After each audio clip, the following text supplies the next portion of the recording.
you. Find a legal observer. They're wearing bright yellow hats or bright pink shirts. Find an LO or a medic if you need one.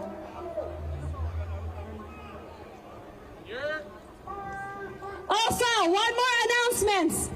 The cops were not invited here. They are not escorting us. We have our marshals, we have the truck, we have the organizers. We're going to be marching as one. The cops are not here to keep us safe. We are here to keep us safe.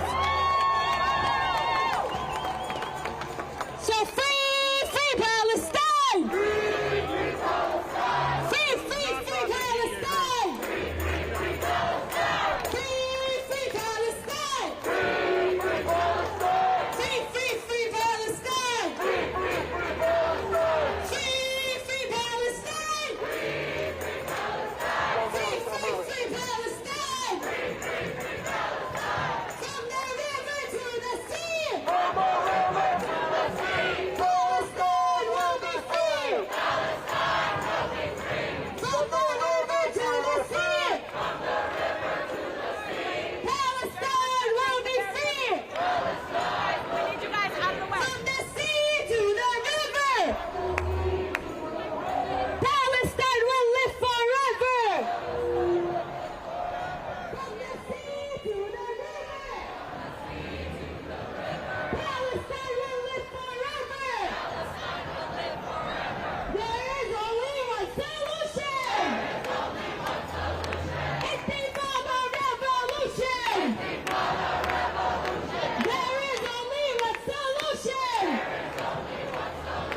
Intifada revolution! Intifada!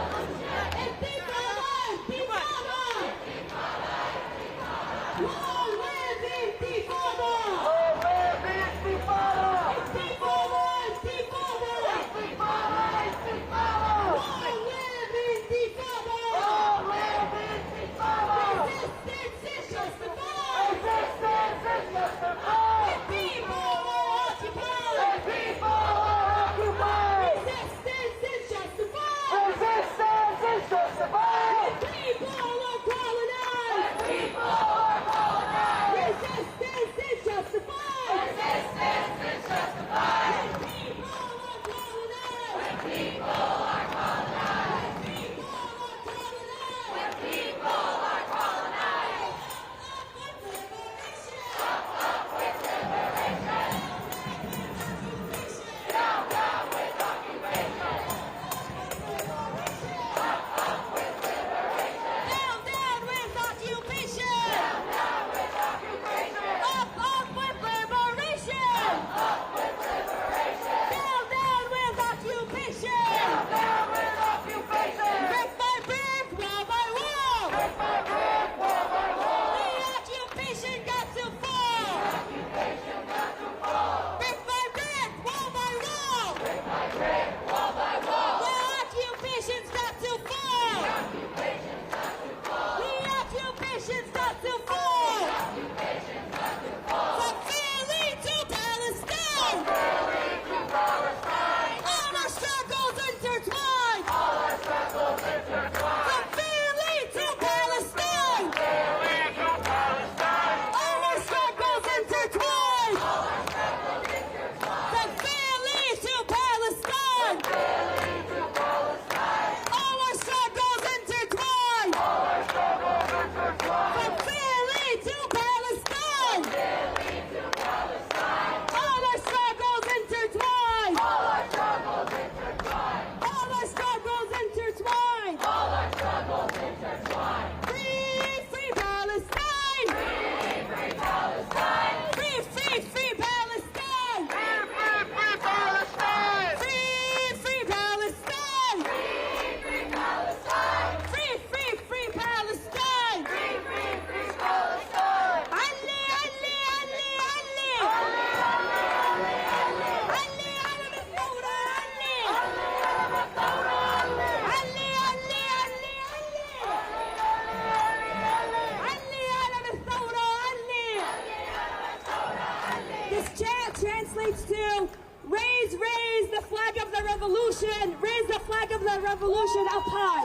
So if you have a flag in your hand, raise it up high and chant with me. Ali, Ali, Ali, Ali! Ali, Ali, Ali, Ali! Ali,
People power! People power! Up with liberation! Up with liberation! Down with occupation! Down with occupation! Up with liberation! Up with liberation! Down with occupation! Down with occupation! For peace! For harmony! Burn the settler colony! Burn the settler colony! For peace! For harmony! For peace! For harmony! Burn the settler colony! Burn the settler colony! Brick by brick! Wall by wall! Brick by brick! Wall by wall! Apartheid has got to fall! Apartheid has got to fall! Brick by brick! Wall by wall! Brick by brick! Wall by wall! Apartheid has got to fall! Apartheid has got to fall! Not another nickel! Not another dime! Not another nickel! Not another dime! No more money for Israel's crime! No more money for Israel's crime! Not another nickel! Not another dime! Not another nickel! Not another dime! No more money for Israel's crime! No more money for Israel's crime! Kamala, Kamala, you can't hide! Kamala, Kamala, you can't hide! You fund genocide! You fund genocide! Trump, Trump, you can't hide! Trump, Trump, you can't hide! You support genocide! You support genocide! Come November, we'll remember! Come November, we'll remember! Come November, we'll remember! Come November, we'll remember! Come November, we'll remember! Come November, we'll remember! Come November, we'll remember! Come November, we'll remember! Free, free Palestine! Free, free Palestine! Free, free, free Palestine! Free, free, free Palestine! The people united will never be defeated! The people united will never be defeated! The people united will never be defeated! People united will never be defeated! People united will never be defeated! People united will never be defeated!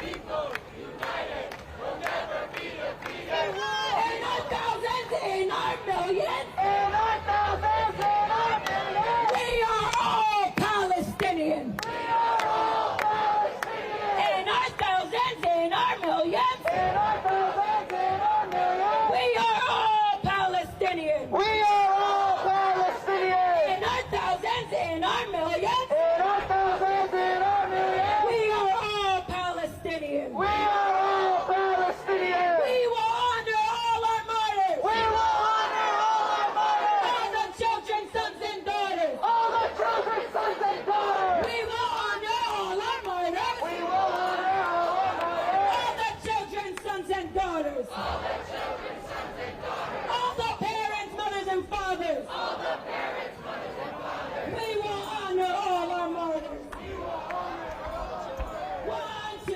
3, 4! 1, 2, 3, 4!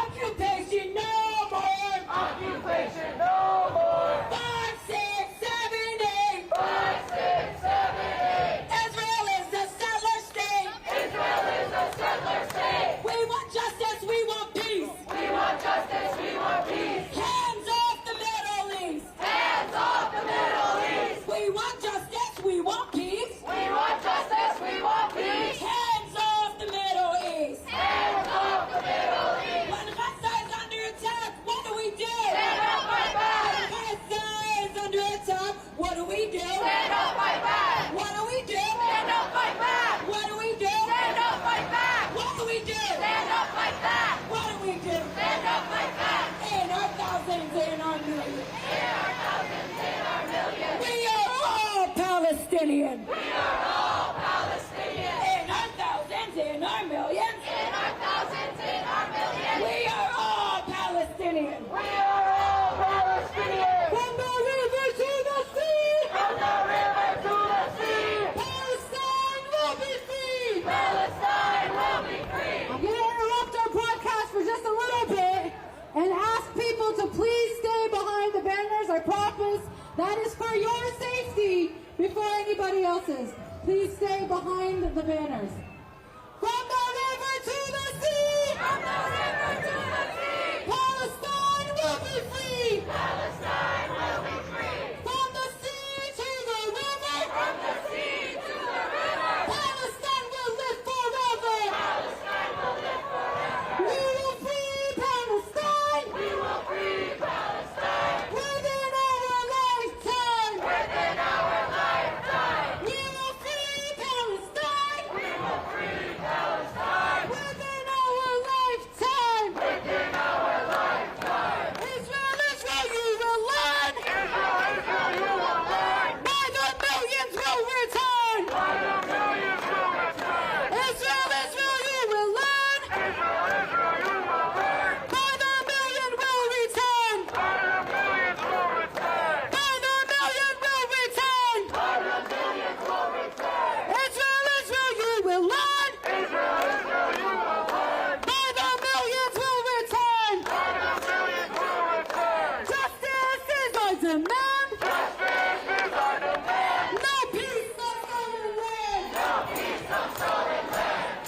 solution. There is only one solution. Intifada revolution. Intifada revolution. There is only one solution. There is only one solution. Intifada revolution. Intifada revolution. Intifada, intifada. Intifada, intifada. Long live the intifada. Long live the intifada. Intifada, intifada. Intifada, intifada. Long live the intifada. Long live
We will smash the occupation. We will smash the occupation. We will smash the occupation. We will smash the occupation. We will smash the occupation. We will smash the occupation. There is only one solution. There is only one solution. Thank you for the revolution. Thank you for the revolution. There is only one solution. There is only one solution. Thank you for the revolution. Thank you for the revolution. Thank you for the revolution. Thank you for the revolution. Free, free Palestine. Free Palestine. Free, free, free Palestine. Free, free, free Palestine. Elevate the situation. We will smash the occupation. Elevate the situation. We will smash the occupation. While they debate the situation.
The people united will never be defeated. The people united will never be defeated. The people united will never be defeated. The people united will never be defeated. The people united will never be defeated. The people united will never be defeated. The people united will never be defeated. The people united will never be defeated. The people united will never be defeated. The people united will never be defeated.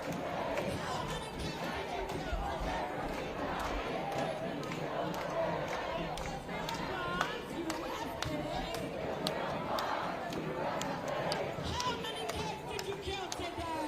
How many kids did you kill today? We will honor all our martyrs. We will honor all our martyrs. All the children, sons and daughters. All the children, sons and daughters. We will honor all our martyrs. We will honor all our martyrs. All the parents, mothers, fathers. All the parents, mothers, fathers. All the parents, mothers, fathers. All the parents, mothers, fathers. All the parents, mothers, fathers. All the parents, mothers, fathers. Not another nickel, not another dime. Not another nickel, not another dime. No more money for Israel's crime. No more money for Israel's Hey, crime. hey, oh, hey, the occupation has got to go. Hey, Hey, hey.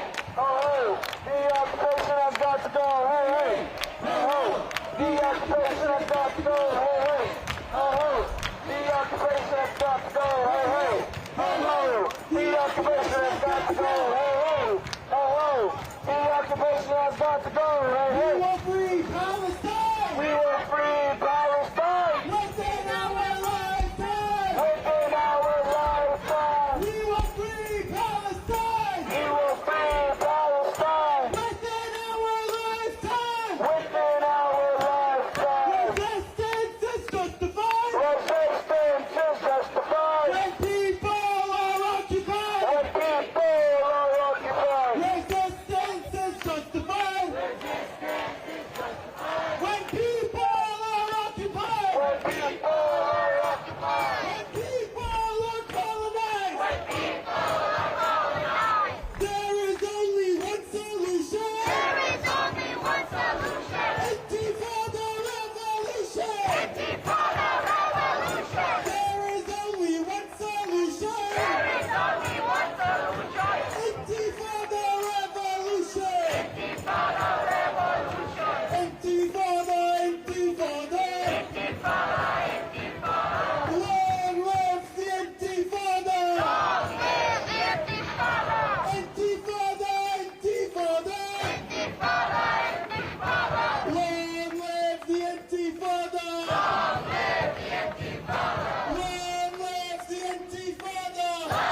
Everywhere we go, people wanna know who we are. So we tell them we are resistance. Long live resistance. Fighting for justice. And justice liberation. And justice liberation. Up with liberation. Down with occupation. Up with liberation. Down with occupation. Up with liberation. Down with occupation. It is right to rebel. As we all go to hell. It is right to rebel. As we all go to hell. Can I get a quick intermission? Just a mic check, mic check. Mic check. I know there's a lot of press here, and to my press comrades, please, can you give some of the organizers a little bit of space? If you guys could just move back just a little bit, you're kind of crowding us, and your cameras are really big, so if you could just give us some room, thank you so much. I also want to remind everybody, safety tips. Don't talk to the police. Get a legal observer, they're wearing hats. Stay together. If you see one of your comrades being talked to by the cops, detained, notify someone. Do not leave your comrades, but notify someone. But also assess. If you can't be in the situation, leave the situation. And for everybody who isn't an organizer on the mic, get behind the banner. And it's only for your safety, because there's a bunch of people around, there's a bunch of pigs around. So if you could please just get behind the banner, that would be great. Free, free Palestine! Free, free Palestine! Free, free, free Palestine! Free, free Palestine! Free, free Palestine! Free, free, free Palestine! Free, free, free Palestine! We're going to do an Arabic chant that I know a lot of you guys know, but we'll go over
Do not engage. I repeat, don't engage. Everywhere we go, people wanna know who we are. So we tell them we are resistance. Long live resistance. Fighting for justice. And justice liberation. Everywhere we go, people wanna know who we are. So we tell them we are resistance. Long live resistance. Fighting for justice. And justice liberation. And justice liberation. And justice liberation. Resistance is justified. When people are occupied. Resistance is justified. When people are occupied. When people are colonized. It is right to rebel. Israel, go to hell. It is right to rebel. Israel, go to hell. We don't want no two states. We want all of it. We don't want no two states. We want all of it. There is only one solution. Antifa the revolution. There is only one solution. Antifa the revolution.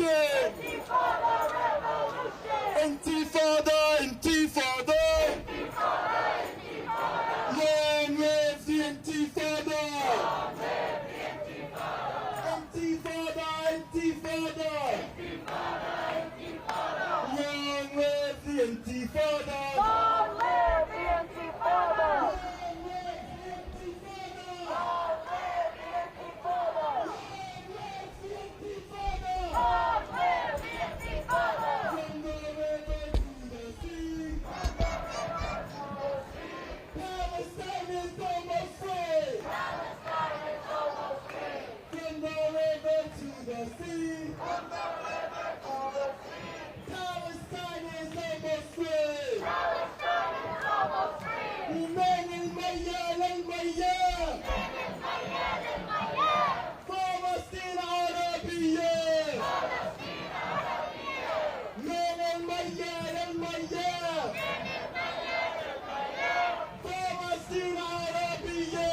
فلسطين عربية! فلسطين حرة حرة! فلسطين حرة حرة! والصهيوني برا برا! فلسطين حرة حرة! والصهيوني برا برا! فلسطين حرة حرة!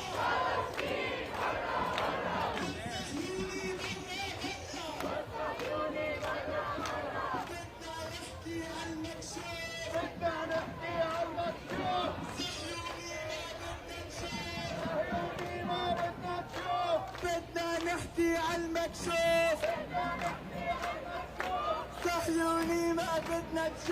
صهيوني ما بدنا نشوف من المياه للمياه فلسطين عربية من المياه للمياه فلسطين عربية Move, cops, get out the way! We know you're Israeli trolls!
Okay, we're gonna do a new chant, but I think you guys will like it. Biden, Harris, Trump, and baby. Biden, Harris, Trump, and baby. Biden, Harris, Trump, and Bibi. None are welcome in our city. None are welcome in our city. Biden, Harris, Trump, and baby. Biden, Harris, Trump, and Bibi. None are welcome in our city. None are welcome in our city. Biden, Harris, Trump, and baby. Biden, Harris, Trump, and Bibi. None are welcome in our city. None are welcome in our city. Biden, Harris, Trump, and baby. Biden, Harris, Trump, and Bibi. None are welcome in our city. None are welcome in our city. Biden, Harris, Trump, and baby. Biden, Harris, Trump, and Bibi. None are welcome in our city. None are welcome in our city. Free, free Palestine. Free, free Palestine. Free, free, free Palestine. Free, free, free Palestine. Free, free Palestine. Free, free Palestine. Free, free, free Palestine. Free, free, free Palestine. There is only one solution. There is only one solution. Intifada revolution. Intifada revolution. There is only one solution. There is only one solution. Intifada revolution. Intifada revolution. There is only one solution. There is only one solution. Intifada revolution. Intifada revolution. Intifada, intifada. Intifada, intifada. Normalize the intifada. Normalize the intifada. Intifada, intifada. Intifada, intifada. Normalize the intifada. Normalize the intifada. Long live the intifada. Long live the intifada. Intifada, intifada. Intifada, intifada. Normalize the intifada. Normalize the intifada. Intifada, intifada. Intifada, intifada. Normalize the intifada. Normalize the intifada. Free, free Palestine. Free, free Palestine. Free, free, free Palestine. Free, free, free Palestine. We don't want no two-state. We don't want no two-state. We want 48. We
100,000 people dead. 100,000 people dead. Kamala, your hands are red.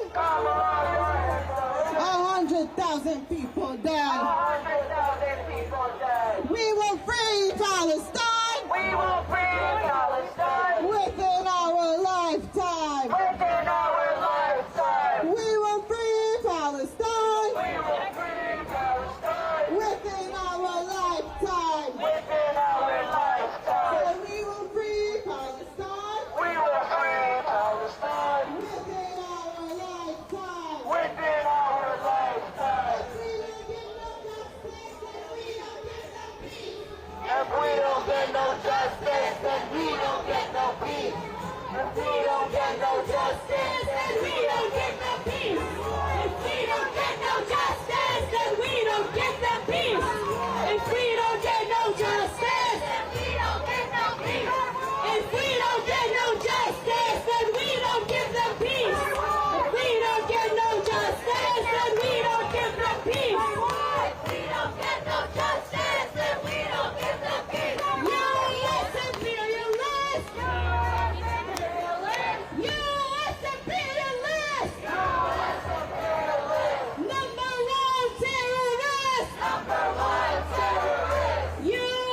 peace on stolen land.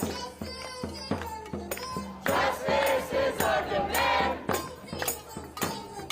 No peace on stolen land. Not another nickel, not another dime. No more money for Israel's crime.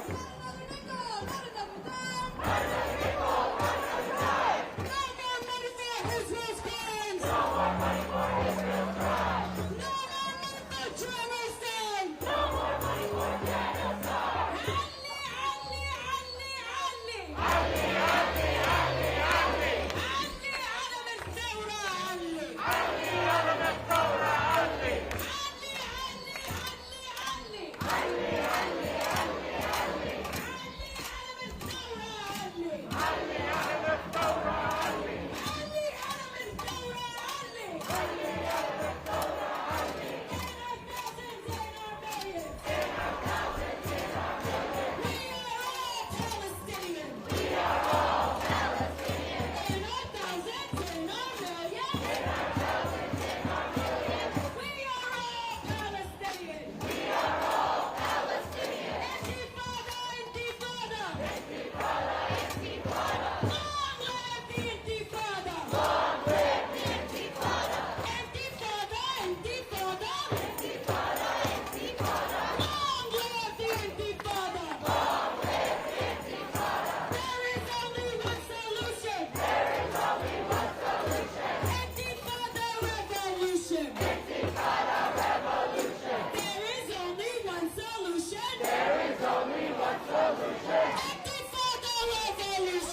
What do we do? Stand up like that. When Nablus is under attack, what do we do? Stand up like that. When the Qaram is under attack, what do we do? Stand up like that. When Jenin is under attack, what do we do? Stand up like that. What do we do? Stand up like that. What do we do? Stand up like that. There is only one solution. There is only one solution. Intifada revolution. Intifada revolution. The people united will never be defeated. Say what? The people united will never be defeated. Say what?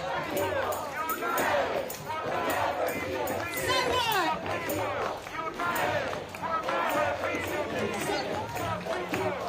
Guys, I need your attention. We currently have someone from Gaza watching us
صهيوني ما بدنا نشوف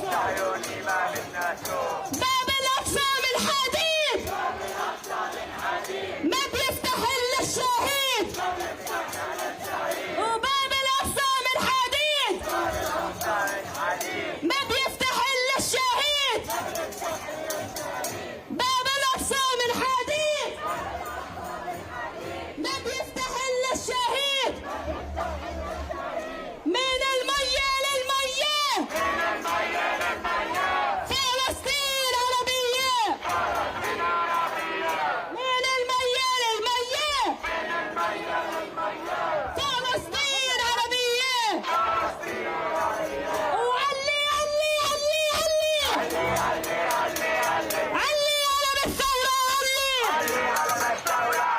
علي علي علي علي علي علم الثورة علي علم الثورة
one solution. Intifada revolution.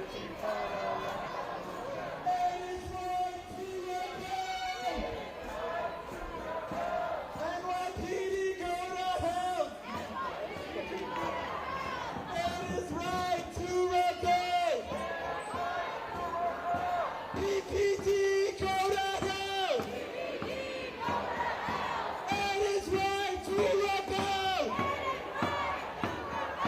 PPD go to hell. Move, cops, get out the way. We know you're Israeli trained. Move, cops, get out the way. We know you're Israeli trained. Bang, bang, piggy, piggy. We're gonna make your life shitty. Bang, bang, piggy, piggy.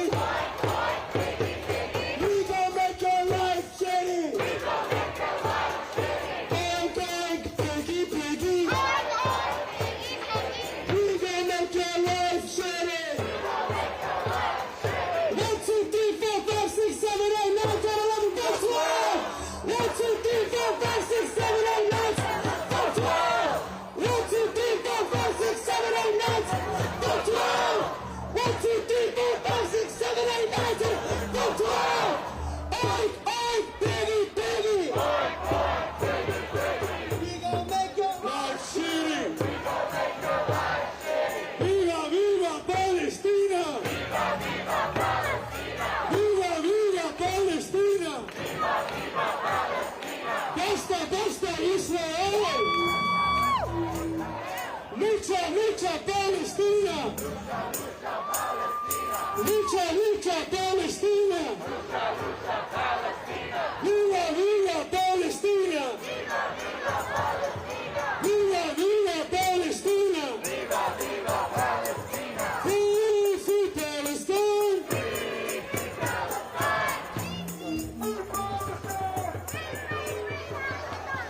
La ilaha illallah! Wajahid Habiballah!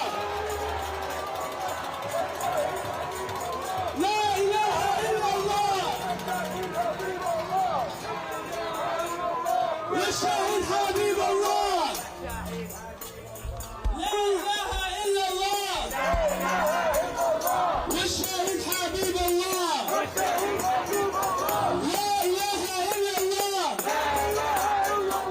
وشهد حبيب الله وفري free Palestine free Palestine free Palestine from the river to the sea Palestine will be free. Palestine will be free. La ilaha illallah. Washahid Habiballah.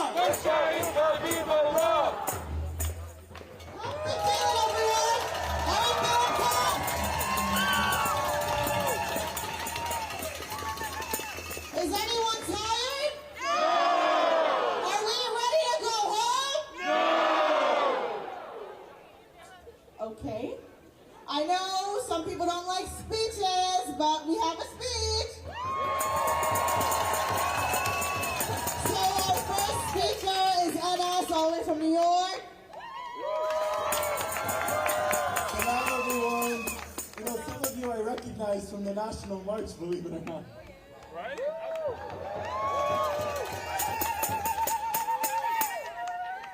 For over 11 months, Palestinians in the diaspora have been forced to witness the genocide of our people. Let that sit with you. We have been forced to watch the Democratic Party fund the bombs that killed over 186,000 people. 186,000 people! Yesterday, The IOF unleashed a horrific massacre, a massacre in the El Mawasi camp, burying dozens of Palestinians as they were sleeping in displaced camps, using our tax dollars. We saw pictures of craters and people beneath those craters that are either dead or wishing to be dead. But we must make clear that this is a bipartisan issue. This is a Democratic and Republican issue, and we cannot lose sight of that. They will not get our votes while we are forced to watch our people be slaughtered. They will not get one vote from the pro-Palestinian community. Healthcare workers in Gaza have reached out to me daily, wallahi daily wishing that they were dead. Daily, because they see more death than we will ever see death in our lifetime. So don't let anyone silence you, whether you're a healthcare worker, whether you're a teacher, a student. Make sure that your voices are heard, because we don't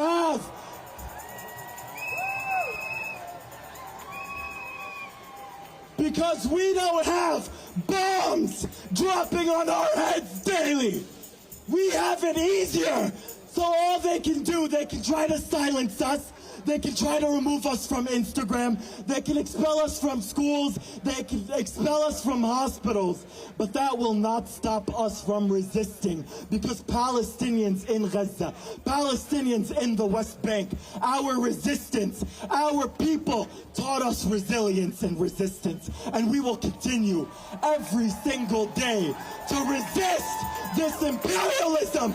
We will resist Democrats. We will resist Republicans until Palestine is liberated from the river to the sea. Every single inch of it. We will resist. We will resist.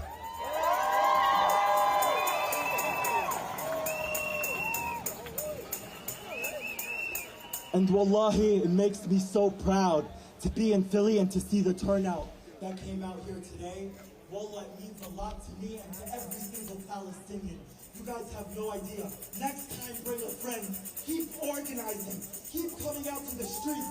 Do not let them stop you. Do not let them stop you. I'm going to hand it back to the organizer to introduce the second speaker. From New York City, we love you. Keep doing what you're doing, and we'll see you on the street.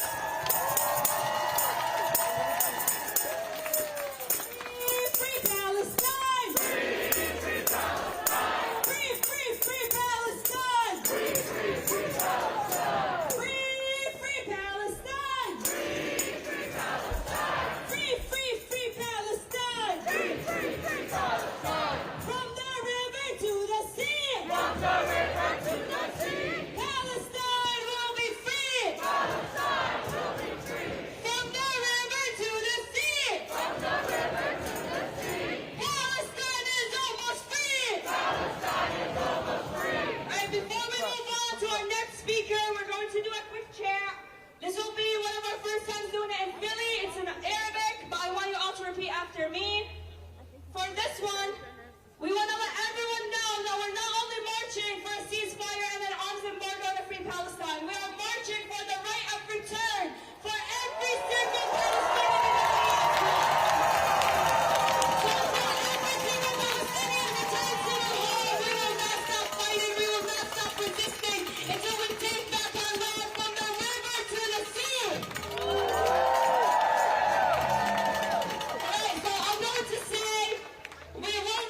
We won't return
Philadelphia, the students will lead the revolution. The students will take the occupation down. The students here, with the students in Manhattan and Emerson University, here and abroad, will take down the occupation with our power. So please listen carefully for the next statement read by the Jewish SJP. Please give it up for SWAT SJP. The 2024 presidential election approaches as the genocide in Gaza continues to ravage the Palestinian people. Over 186,000 Palestinians have been killed amongst an ethnic cleansing born of Zionism's deeply eliminationist settler colonial ideology. The Zionist entity's obliteration of Gaza and its people are possible in large part due to the United States' unequivocal monetary and political support. Since October 7th, it has become increasingly clear that the United States and Israel are best understood as one state with a shared identity rooted in imperialism, racism, and colonial violence. Under the Biden-Harris administration, the United States has sent $12.5 billion in military support and foreign aid to what has been labeled officially an apartheid state. When war criminal Benjamin Netanyahu visited our American Congress, he received 52 standing ovations from bipartisan elected representatives. It is for these reasons we believe any principled support of the Palestinian struggle against Zionism must hold the deep skepticism of the foundational and hegemonic institutions of the American settler colonial state, and why our organization stands against participation in the upcoming presidential election. The Zionist settler colonial project is a mirror of the United States. Colonial governmental and administration practices which prove effective in Israel are employed by the United States in what many of you know as the deadly exchange. The expansion of Cop City facilities in the United States are based on models sharpened by the Israeli occupation forces, and many American police departments, including the PPD pigs you see around us, are trained by the IDF. These collaborations are reinforced by a common foundational myth: the pillage, plunder, and colonization of a land that settlers sought to empty of its inhabitants, justified by an intrinsic and unquestionable right to the land. We must understand that it is Americans and the American system of global exploitation and state violence that allow apartheid states like Israel to exist.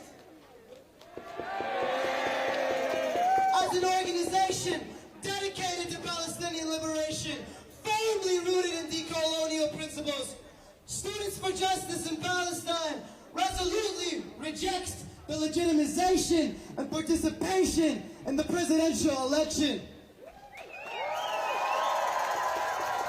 We stand against the normalization of oppressive systems and structures of violence, something the presidential election does both domestically and internationally. The presidential is not an opportunity for harm reduction. It is a maintenance of the status quo, a status quo that inflicts violence against its own people and wages war against the global south for the purposes of extraction and capital gain. Shame! We sit in the cradle of empire, one which has developed robust mechanisms to legitimize itself, even as it deepens the world's suffering. Liberal democracy is a perverse tool that is wielded by the hegemonic authority to curtail the power of the people. We have been fed lies to believe that the representative government, as we encounter it, encompasses the totality of what politics can and should be. It is quite clear this is not the case. Neither candidate has condemned the genocide against the Palestinian people. Instead, both have reaffirmed their commitment to the Zionist entity's right to continue its campaign of ethnic cleansing. Shame! As the great revolutionary Kwame Ture once said, you vote once in 4 years, and that's your political responsibility. That's the height of bourgeois propaganda, making the people politically irresponsible. Thinking their responsibility is limited to a one-day vote. Politics is every day. The election exists to distract us, to demobilize our fight against American empire and its manifestation in the state of Israel. Participating in the upcoming presidential election is a declaration of support for the injustices inflicted upon Palestinians and all who are affected by U.S. policies. Whether blue or red, we are looking at two sides of the same colonial coin. Though the Democratic Party plays up its contrast with Republicans and moves towards the right wing whenever it gets the chance. This is what they did with Reagan, and this is its current response to Donald Trump. During Biden and Harris's time in office, they both oversaw the locking up of immigrants in cages, the whipping of Haitian migrants by border police, and the separation of children and parents seeking asylum. Shame! Every election, the same narrative is presented. Prevent fascism. Vote blue, then push left. Engage in harm reduction. And every election, it becomes clear that none of these are possible within our electoral system. By voting for anyone who has played a hand in a genocide and ethnic cleansing, you send a clear message that there is no red line. As long as the Democrats can present themselves as marginally better than their rivals, they earn your votes, no matter how violent or oppressive they are. It is our responsibility to show them that there is a line by threatening their electoral chances. We stand firmly against the U.S. electoral hypocrisy and the notion that any war criminal can ever be redeemable for the sake of bullshit liberal comfortability. Many of us took a stand against President Joe Biden due to his unabashed support of the genocide inflicted upon Palestinians. However, after Biden stepped down from the election, the party machine used this opportunity to sweep the question of Palestine under the rug. We will be clear. Kamala Harris is part of the same political machine as Joe Biden and Donald Trump. We, the people, create our own knowledge, keep each other safe, and pursue progress on our own terms. It is not the state, and certainly not American politicians, who will liberate us. As long as this remains true, we reject the hypocritical principle that voting is central to our political lives. As brutal images of genocide emerge every day from Palestine, it remains imperative that we do not lose sight of our goals and de-radicalize our movement. It is time for us to mobilize against the Western imperialist apparatus and actively engage in boycotts, strikes, protests, liberating zones, and other forms of direct action. We, as Students for Justice in Palestine, disavow electoralism and make no concessions to the Zionist entity and its accomplices. Kamala Harris has no interest in a free Palestine, but our movement for liberation has never and will never champion American politicians. It involves us, the people, and we will continue to strike against U.S. empire as we work to dismantle the Zionist entity. Get out of the polls and into the streets. Free Palestine!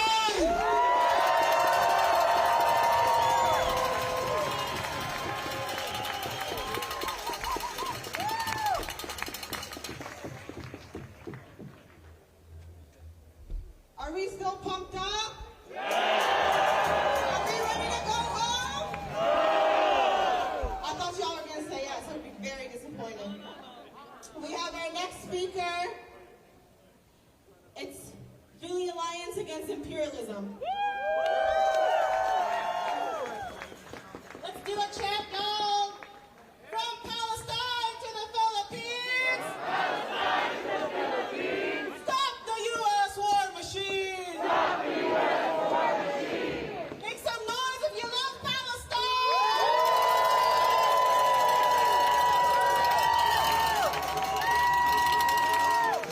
My name is Nina, and I am with the Philadelphia Alliance Against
short.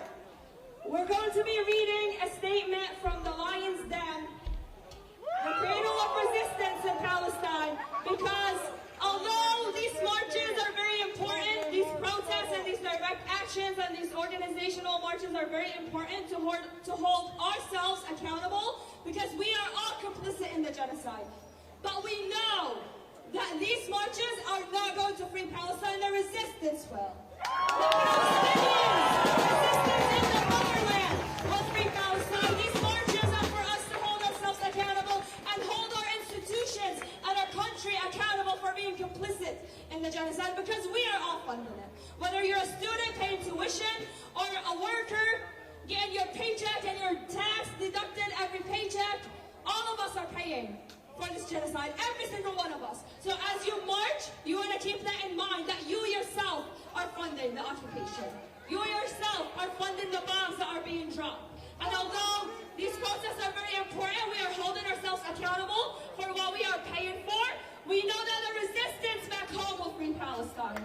The resistance in the West Bank, and in Lebanon, and in Iraq, and in Yemen, the resistance will free Palestine, not us.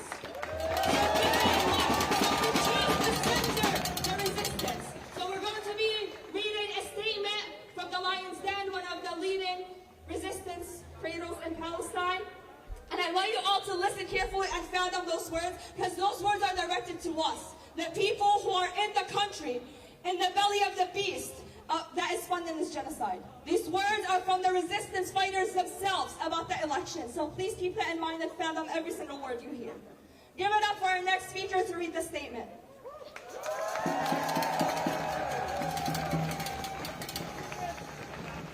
November 1st, 2022. This statement was released in November 1st, 2022. On August 28th of this year, the Zionist entity launched their cowardly, criminal invasion of the West Bank. They have bombed mosques, raided refugee camps, taken dozens of people prisoners, shot international activists, and shut down the Jordan entry point. Like Gaza has been for the last 20 years, the West Bank has just become another open-air prison. Shame! So we're reminded of this statement, released from the Lion's Den, the resistance in Nablus, to us on November 1st, 2022.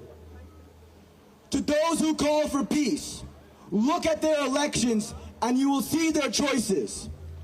You will see their results, and you know, despite your knowledge, that you are chasing a mirage. As for the resistance in the Lion's Den, the blessed factions and our lone wolves strike them everywhere. What kind of life is this, that we live in peace with those who abuse our blood and the blood of our children, the blood of our men and sisters? No, by God, either we will crush the oppressor or we will die, as did Al-Wadi, Abu Salah, Al-Nabulsi, Al-Jabari, and Al-Tamimi. Your brothers, the Lion's Den. Say it clear and say it loud. Resistance, you make us proud. On AI and quantum computing, focusing on what we need to do.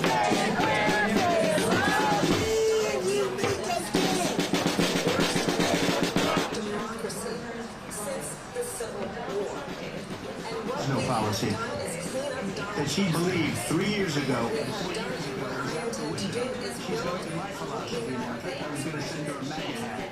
She's not to my philosophy, but if she ever got elected, she'd change it. And it will be the end of our country. She's a Marxist. Everybody knows she's a Marxist. Her father's a Marxist professor in economics, and he taught her well. But when you look at what she's done to our country, and when you look at these millions and millions of people that pour into our country monthly, where it's, I believe, 21 million people, not the 15 that people say. And I think it's a lot higher than the 21. That's bigger than New York State, Oregon. And just look at what they're doing to our country. They're criminals. Many of these people coming in are criminals. And that's bad for our economy, too. You know, you mentioned before, we'll talk about immigration later. Well, bad immigration is the worst thing that can happen to our economy. They have, and she has, destroyed our country with policy that's insane. Almost policy that you say they have to hate our country. I want to turn to the issue of abortion. President Trump involved in Taliban last January said that we're proud to be the most pro-life president in American history. Then last month, he said the new administration would fulfill reproductive rights. Your home state of Florida will surprise many with regard to abortion and Chants and was too short. He said, quote, I'm going to work almost 6 weeks after being married the next day. Discourse and said Trump's decision to 6 weeks. Vice President Harris says I shouldn't trust your regulation because I've changed your position so many times. Why should I trust you? The plan is, as you know, the vote is, they have abortion in the 9th month. They even have, if you can look at the governor of West Virginia, the previous governor of West Virginia, not the current governor, is doing an excellent job. But the governor before, he said the baby will be born and we will decide what to do with the baby. In other words, we'll execute the baby. And that's why I did that, because that predominates. Because they're radical. The Democrats are radical in that. And her vice presidential pick, which I think was a horrible pick, by the way, for our country, because he is really adamant. Her vice presidency pick says abortion in the 9th month is absolutely fine. And he also says execution after birth. Execution, no longer abortion, because the baby is born. Is okay. And that's not okay with me. Against the vote. But what I did is something for 52 years they've been trying to get Roe v. Wade into the states. And through the genius and heart and strength of 6 Supreme Court justices, we were able to do that. Now, I believe in the exemptions for rape, incest, and life of the mother. I believe strongly in Ronald Reagan did also. 85% of Republicans did exceptions. Very important. We were able to get it, and now states are voting on it. And for the first time, you're going to say, look, this is an issue that's torn our country apart for 52 years. Every leading scholar, every Democrat, every Republican, liberal, conservative, they all wanted this issue to be brought back to the states where the people can vote. And that's what happened. It happened. Now, Ohio is somewhat liberal. Kansas is somewhat liberal, much more liberal than people would have thought. But each individual state is voting. It's the vote of the people now. It's not tied up in the federal government. I did a great service in doing it. It took Congress to do it. And the Supreme Court had great charge in doing it. And I give tremendous credit to those 6 justices. There is no state. They all wanted this issue to be brought back to the states where the people can vote. And that's what happened. Now, Ohio, the vote was somewhat liberal. Kansas, the vote was somewhat liberal. Much more liberal than people would have thought. But each individual state is voting. It's the vote of the people now. It's not tied up in the federal government. I did a great service in doing it. It took courage to do it. And the Supreme Court had great courage in doing it. And I give tremendous credit to those 6 justices. There is no stage for this special word is delivered before the baby afterwards to parents to the one baby response to the president. Well, as I said, you're here for lines, and that's not actually true. Let's understand how we got here. Donald Trump has selected 3 members of the United States Supreme Court with the intention that they would undo the protections of Roe v. Wade. And they did exactly as he intended. And now in over 20 states, there are Trump abortion bans, which make it criminal for a doctor or nurse to provide health care in one state. It provides prison for life. Trump abortion bans make no exception even for rape and incest. Understand what this is. Torture as a crime of violation of their body. This is not a political decision of what happens to their body next. That is immoral. As one does not have to abandon their faith, the deeply held beliefs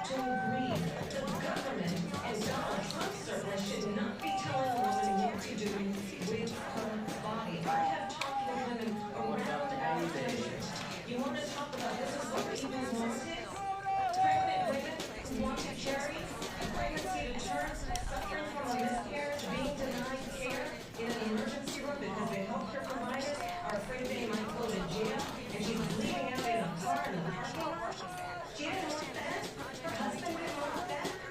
A 12 or 13-year-old survivor of incest being forced to carry a pregnancy to term. They don't want that.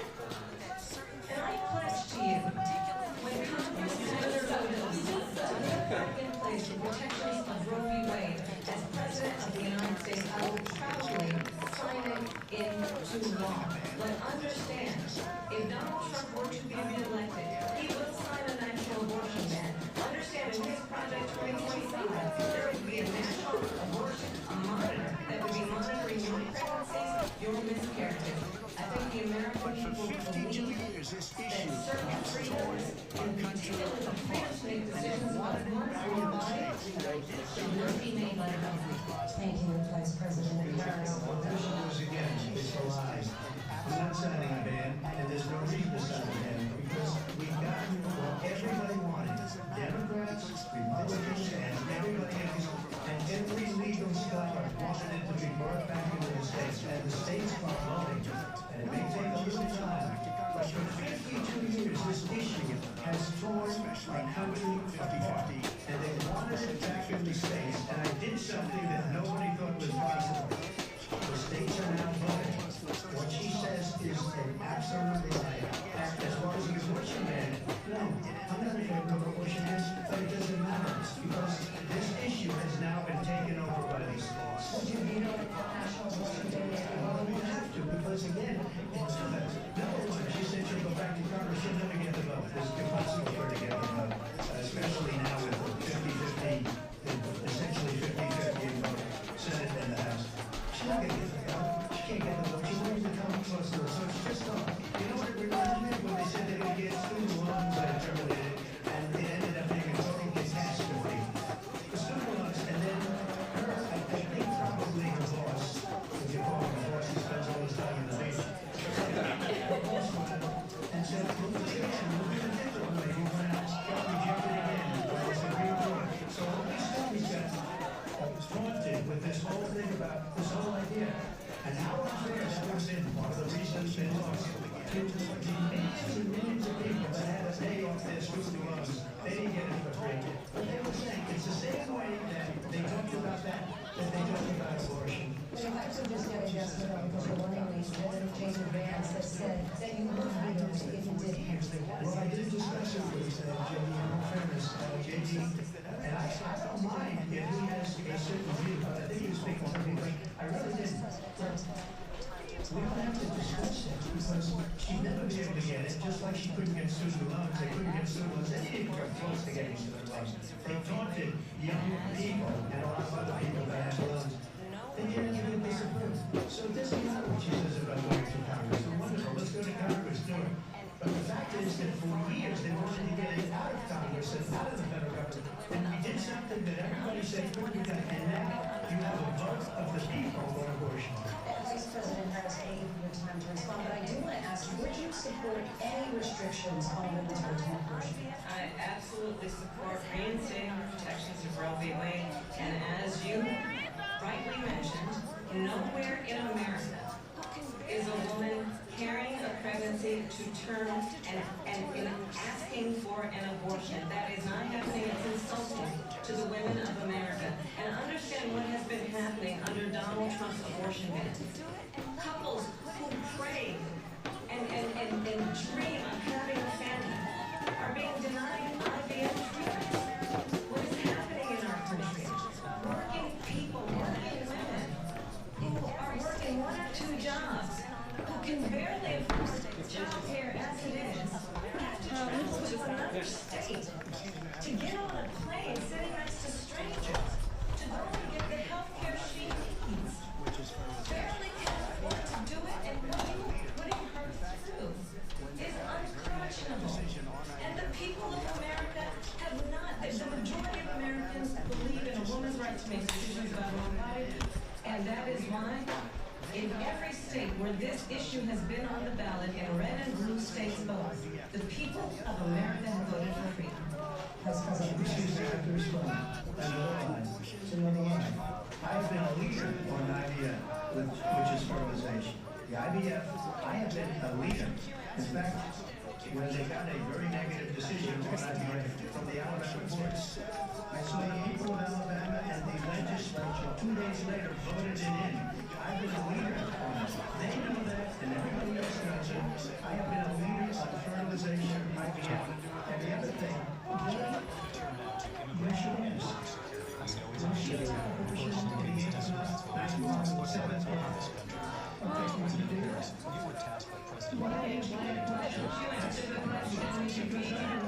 thought it was funny that Harris was saying all these things about Trump, which were obviously not true. He just said that he doesn't support banning abortion for like incest, rape, all that extra stuff. And she just like said, just like she's reading off cards, she just said, quote for quote, that he did support what he just said he did support. I feel like she's not really listening to what he's trying to say. And let me say that the United States Congress, including some of the most conservative members of the United States, came up with a border security bill, which I supported. And I just that feel like bill would she's have put not 1,500 more border agents on the border to help those folks who are working there right now. That she's been saying, the things that have been like fed to her to say, even though they're not true. And Project 2025, Trump doesn't even support that. Even the people who made it didn't say that he supported it, and the Democrat Party is just trying to like spin it into saying that he supports it.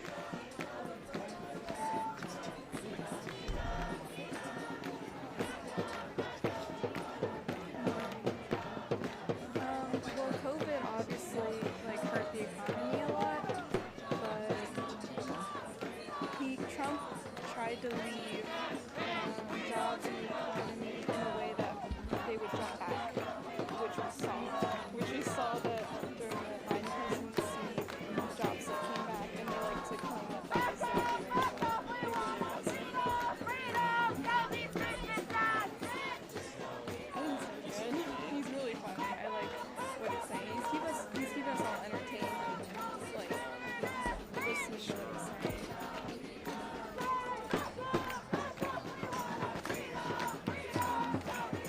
I just like that he keeps his word and he never really changes what he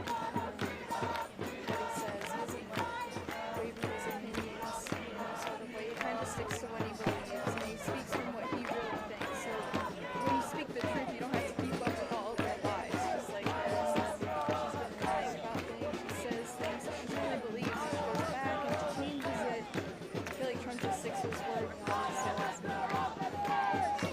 same thing. He always speaks from what he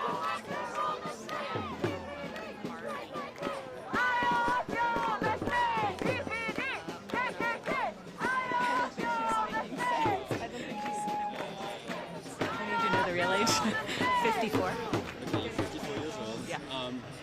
Where do you live? Center City, Philadelphia. South Philly. Oh, so you came out to the Philly suburbs to watch a debate. I did. I'm a member of Salem Baptist Church of Abington. Oh, you're a member, okay. Yes, I am. What do you do for a living? What do you do for work? A couple different things. I'm an investment manager, and I also am part of the founding team of an independent high school in Philadelphia called Revolution School. Okay, so what did you think of the debate? You know, what are your impressions, your initial impressions of this debate? I have to say that I started a little bit worried at the candidates not necessarily answering the questions of the moderators, but I think where it's headed, it's becoming spirited, and I appreciate the moderators keeping the candidates both on track, particularly one of the candidates, but keeping them on track and focusing them in on the facts and kind of forcing a real discussion. And who do you think is winning so far? I think it's hard to say. I think it's hard to say. Are you leaning towards one candidate or another? I am. I'm leaning towards the Democratic candidate, so Kamala Harris. But that's my personal vote, and I feel I'm interested to see how. I'm really motivated to see how the candidates can sway those undecided voters. Well, you know, we're in Pennsylvania, like the swingiest of swing states. Absolutely. So what do these candidates have to do? It's going to be so close. What are these candidates, what are they going to have to do to sway the undecideds in this state, you think? I think they're going to have to say things that resonate with the issues of the residents of Pennsylvania, and they're going to have to say them in a way that the facts or the stories that they provide actually resonate as true, in order to lead them to what the next step is and what their presidency can provide. What issues are you? What are your issues? What are your most important issues? Would you say?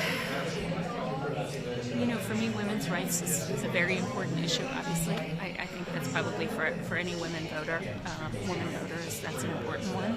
And I think the economy is a hugely important issue for everyone in the United States. I also believe, as is the spirit of the school, Revolution School, that I'm a part of, in bringing people together.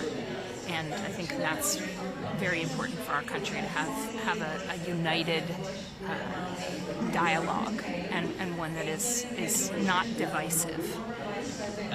As a Harris supporter, were you surprised at Trump's behavior so far in this debate? You know, like, did he come out more tamer, or he came out stronger than I expected. He came out stronger than I expected. In what way? Well, it's the beginning of the debate at this moment, so I don't know how this will end up, but at the beginning of this debate, he is under control more than he has been in previous speeches I've seen or other events. But what about Harris? You know, what do you think of her performance so far? I think she's getting revved up in a good way. I appreciate it. Okay. Have a good one. Oh, thank you very much. Because when I hear that, see, I'm a different kind of a person. I fired most of those people. And I'm still very sure they did bad things or bad jobs. I fired them. When did I fire one person? They didn't fire anybody having to do with Afghanistan and the Taliban and the 13 people who just killed, viciously, violently killed. And I got to know their parents and their family. They should fire all those generals, all those top because that was one of the most just to finish. I got more votes than any Republican in history by far. When somebody does a bad job, I got more votes than any president sitting president in history by far. Let me continue on immigration. It was what you wanted to talk about earlier, so let's get back to your deportation proposal that the vice president has reacted to as well. President Trump, you call this the largest domestic deportation operation in the history of our country. You say you would use the National Guard. You say if things get out of control, you'd have no problem using the U.S. military. You also said you would use local police. How would you deport 11 million undocumented immigrants? I know you believe that number is much higher. Take us through this. What does this look like? Will authorities be going door to door in this country? It is much higher because of them.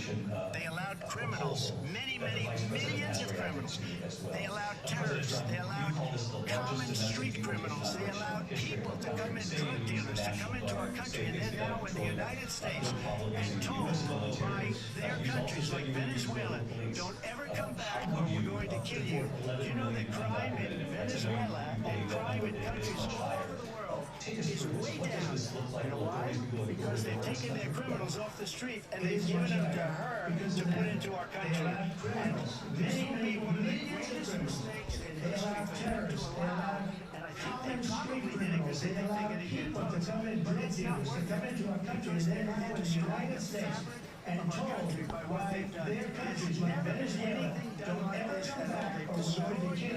Do you know that crime in Venezuela and crime in countries all over the world is way down? You know why? Because they're taking their criminals off the street and they're giving them to her to put into our country. Crime in this country will be one of the greatest mistakes in history for them to allow. And I think they're probably levels that they think they can get close. As you know, the FBI says overall violent crime is actually coming down in this country. There's never been anything done like this at all. They didn't include the cities with the worst crime. It was a fraud. Just like their number of 818,000 jobs that they said they created turned out to be a fraud. Despite their fraudulent statements. Well, I think this is so rich coming from someone who's been prosecuted.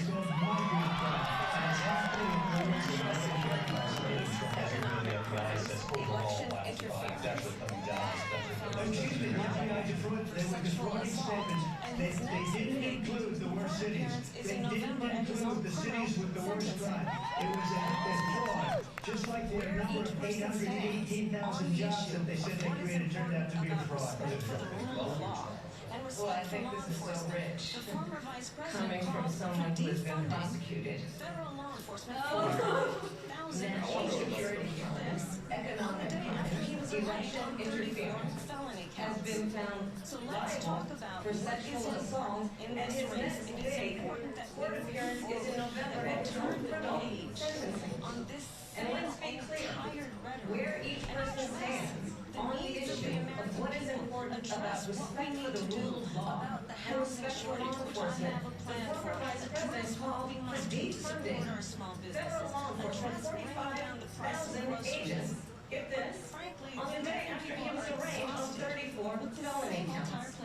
So let's talk about what is important in this race. It is important that we move forward, that we turn the page on this same old tired rhetoric and address the needs of the American people, address what we need to do about the housing shortage, which I have a plan for, address what we must do to support our small business, address bringing down the price of groceries. But frankly, the American people are exhausted with this same old tired playbook.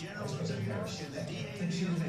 Every one of those cases was started by them against their political opponent. And I'm winning most of them, and I will win the rest of the appeal.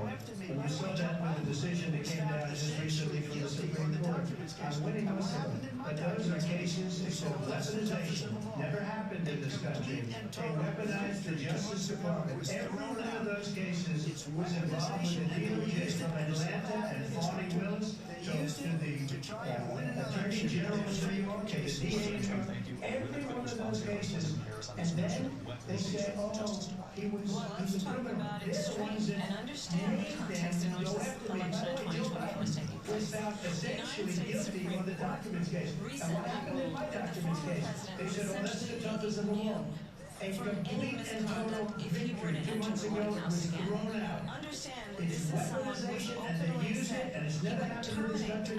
They use it to try and win an election. Justice against his political enemies. Well, let's talk about extreme and understand the context in which this election in 2020 has taken place. The United States Supreme Court recently ruled that the former president would essentially be immune from any misconduct if he were to enter the White House again. Understand that this is someone who has openly said he would terminate, unquote, terminate the Constitution of the United States. That he would weaponize the Department of Justice against his political enemies. Someone who has expressed his danger from members of our military. Understand what it would mean if Donald Trump were back in the White House with no guardrails. Because certainly now the court won't stop us. We know J.D. Vance is not going to stop us. It's up to the American people. Vice President Harris, in your last run for president, you supported This is the one that weaponized, not me.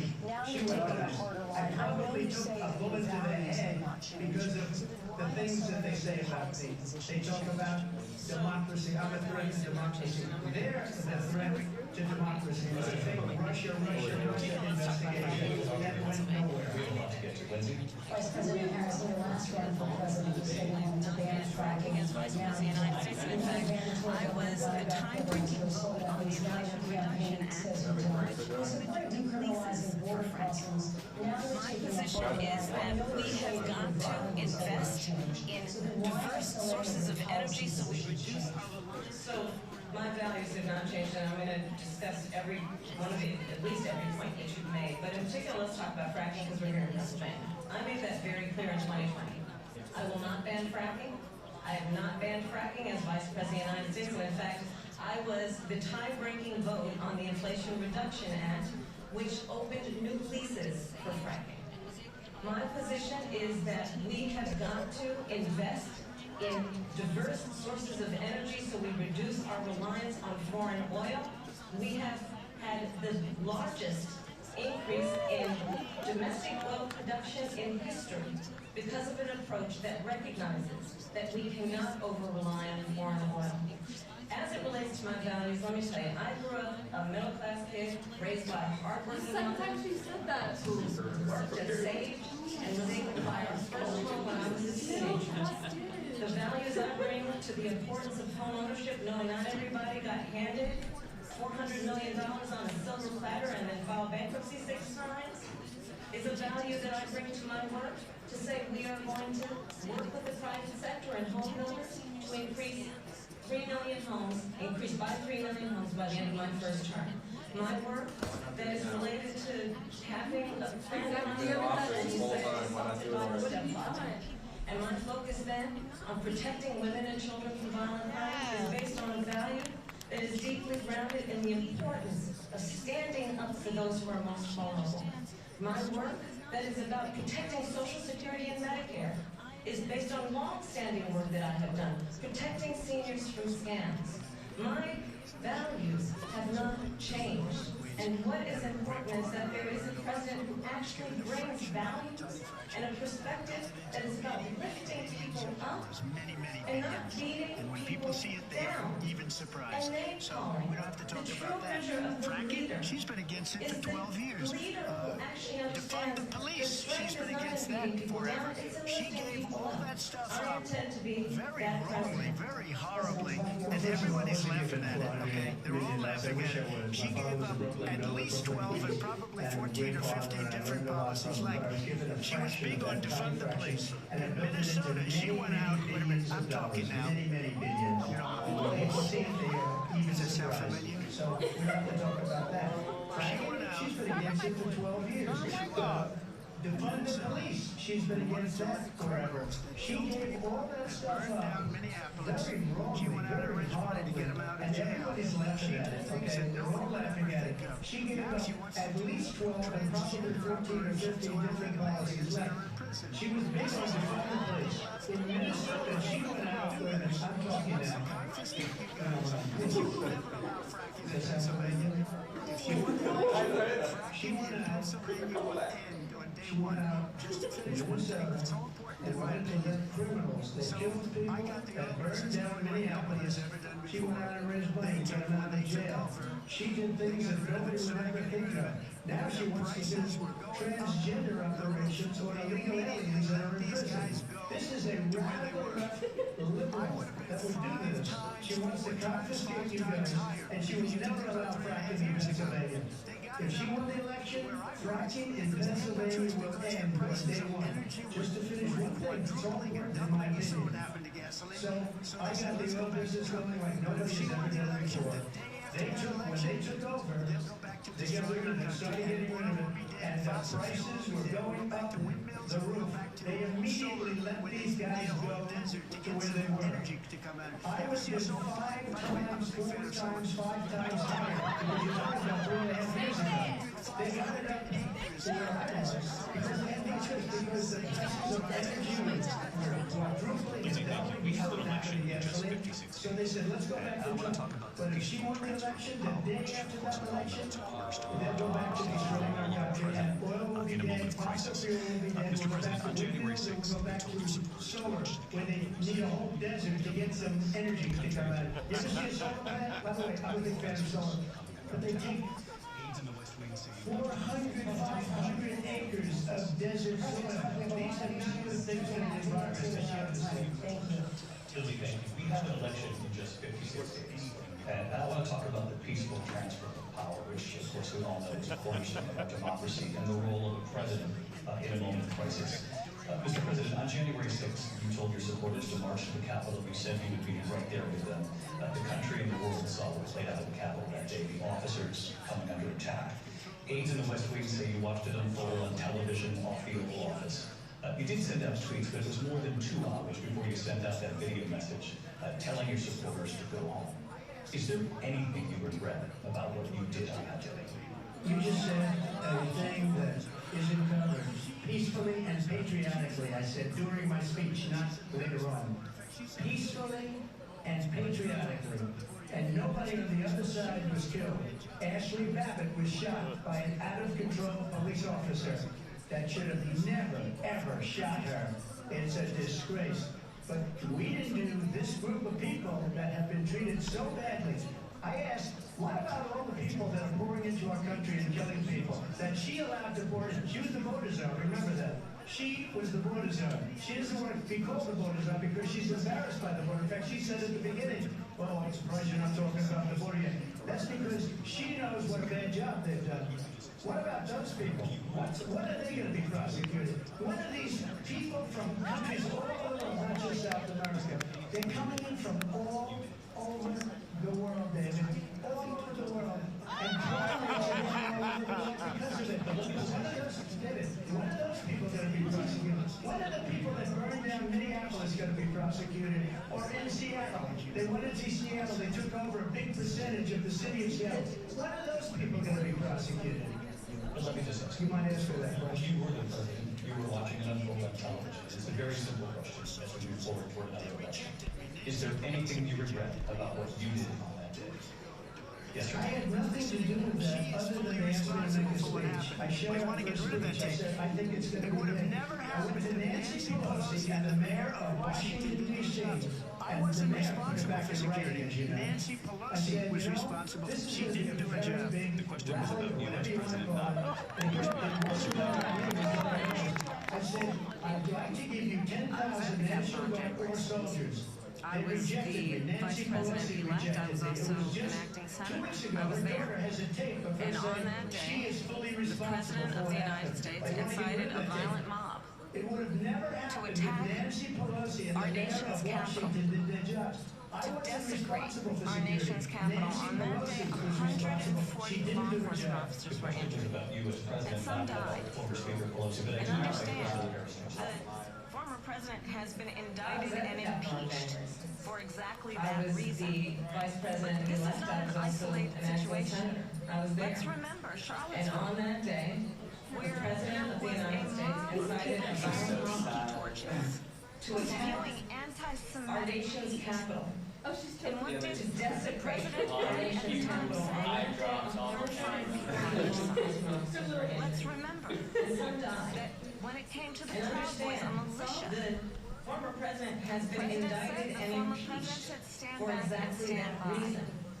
So for everyone watching who remembers what January 6th was, I say we don't have to go back. Let's not go back. We're not going back. Spewing anti-Semitic hate. And what did the president then at the time say? There were fine people on both sides.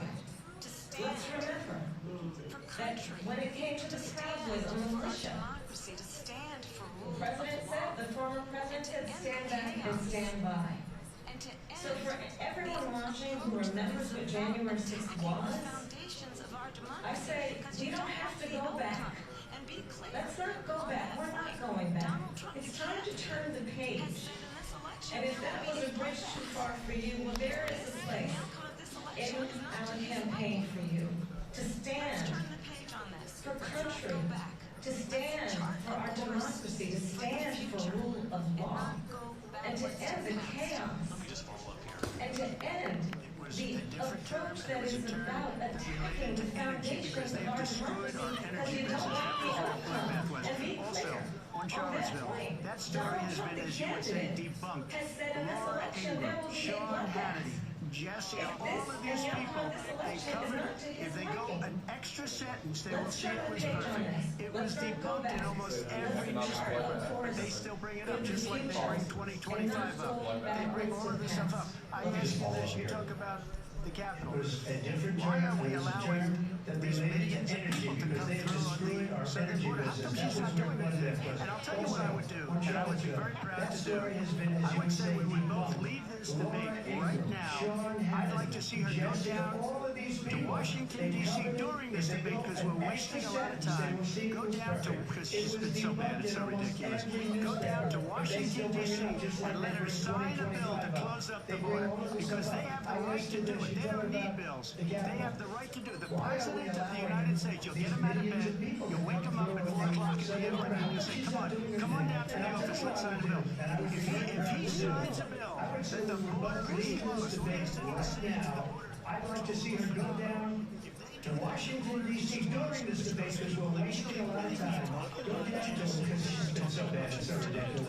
Go down to Washington, D.C. and let her sign a bill to close up the border because they have the right to do it. They don't need bills. They have the right to do it. The President of the United States, you'll get him out of bed, you'll wake him up at 4 o'clock in the afternoon. Many times saying you won in a landslide. In the past couple of weeks leading up to this debate, you have said, quote, you lost by a whisker, that you, quote, didn't quite make it, and you came up a little bit short. If they do that, the border is closed. Those people are killing many people, unlike J6.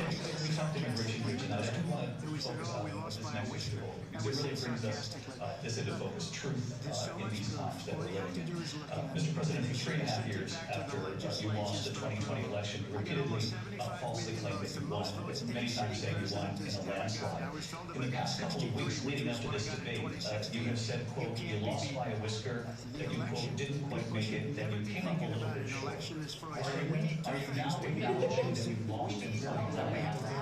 We said sarcastically, that was said sarcastically. There's so much proof. All you have to do is look at it. And they should have sent it back to the legislatures physically. I got almost 75 million votes, the most votes any sitting president has ever gotten. I was told that I got 63, which is what I got in 2016. You can't be beaten. The election, people should never be thinking about an election as fraudulent. We need two things. We need walls. We have to have it. We have to have borders, and we have to have good elections. Our elections are bad. And a lot of these illegal immigrants, they're trying to get them to vote. They can't even speak English. They don't even know what country they're in practically. And these people are trying to get them to vote. And that's why they're allowing them to come into our country. I did watch all these pieces of video. I did detect sarcasm, lost by whisker, we didn't quite make it. And we should just point out here, as clarification, and you know this, you and your allies, 60 cases, in front of many judges, many of them. And so they said we didn't have standing. That's the other thing. They said we didn't have standing. Can you imagine a system where a person in an election doesn't have standing? The President of the United States doesn't have standing. That's how we look. If you look at the facts and I look at what you do a special on it, I'll show you Georgia and I'll show you Wisconsin and I'll show you Pennsylvania and I'll show you, we have so many facts and statistics. But you know what? That doesn't matter. Because we have to solve the problem that we have right now. That's Officer Snyder, SNYPPR. Is we have a nation in decline, and they have put it into decline. We have a nation that is dying, David. SNYPPR, and then loss of the ROSS.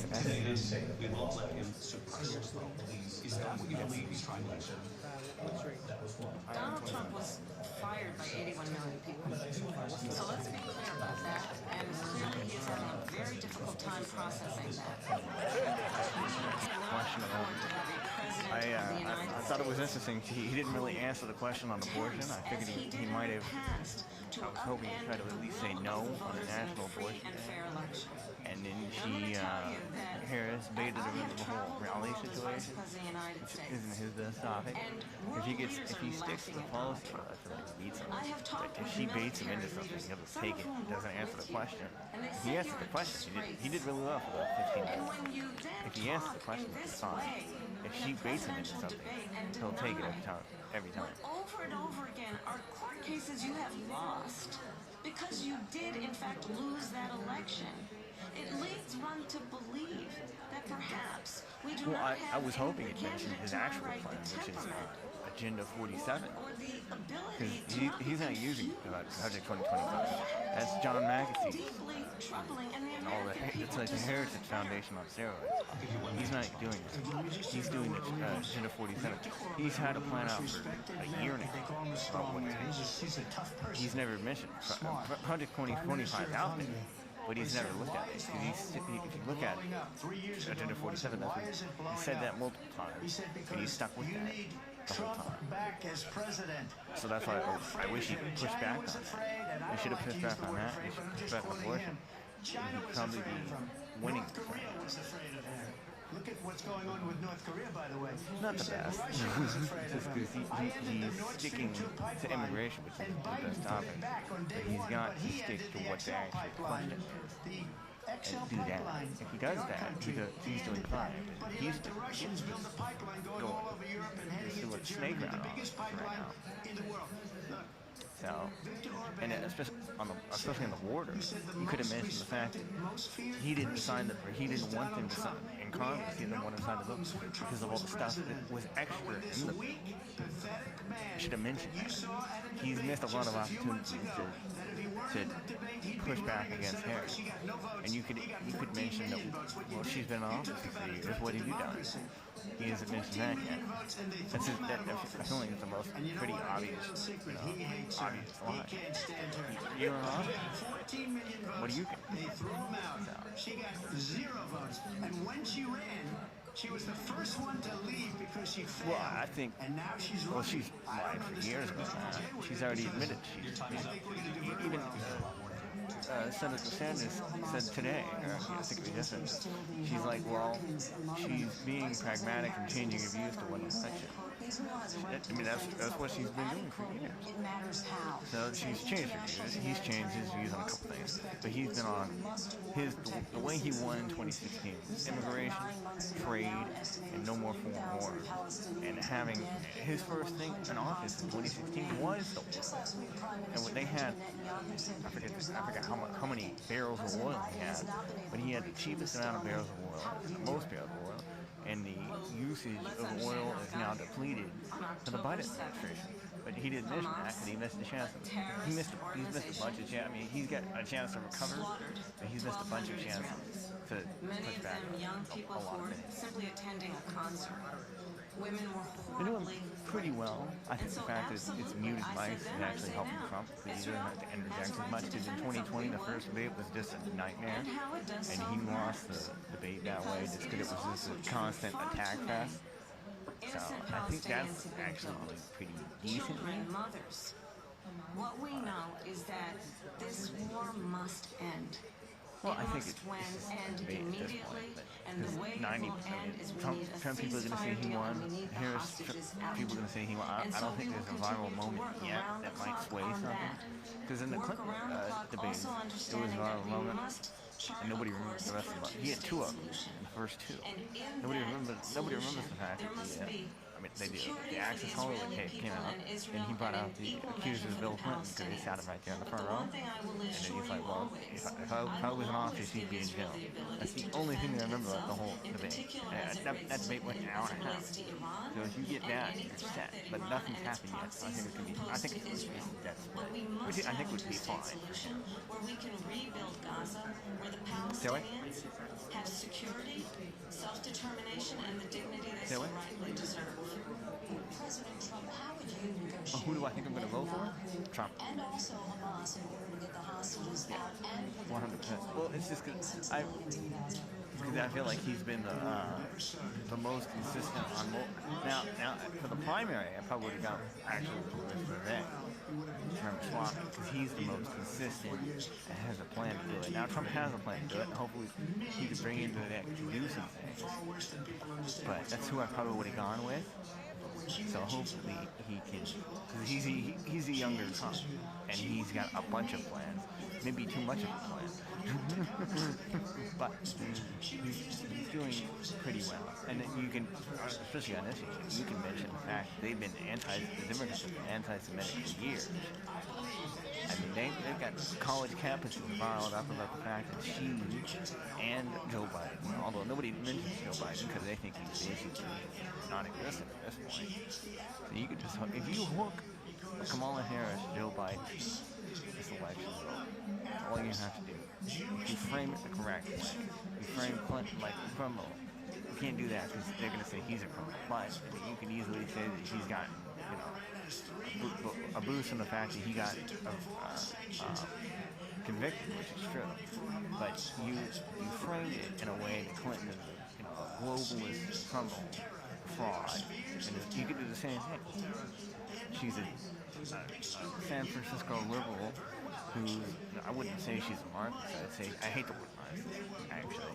I say she's a globalist who wants to bring in millions. She's brought in millions. They just decided to fix some problems with the border because of the election year. They just decided to go to Atlanta or Detroit or anywhere with a majority black population, and she changed her accent. They all do that. It's not Republican. He actually went to the my entire career and life supported Israel and the Israeli people. He knows that he's trying to again divide and distract from the reality, which is it is very well known that Donald Trump is weak and wrong on national security and foreign policy. It is well known that he admires dictators. She doesn't do anything. She's trying to copy the 2020 playbook, which is just sit, do nothing, which is not good. I don't care if you disagree with her. It's not good. Because nobody has. She might have a plan now, but if you're hiding, you can't tell them. If you're telling if you put her out in public, she's gonna fail.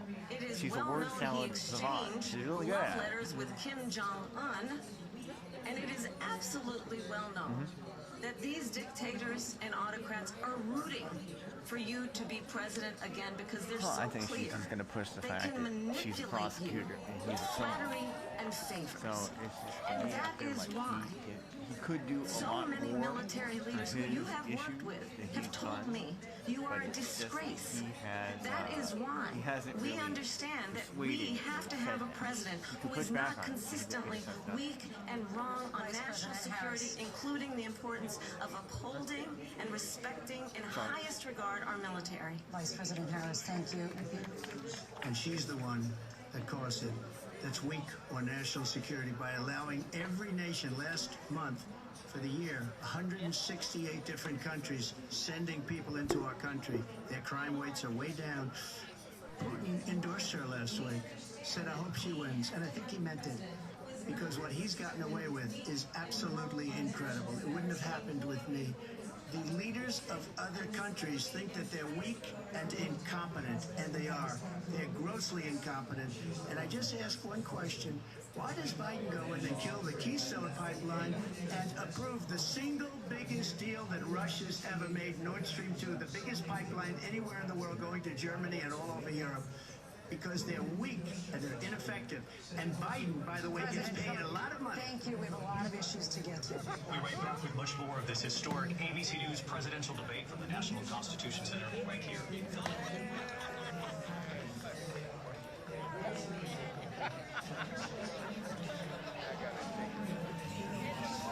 Presidential debate will continue after this.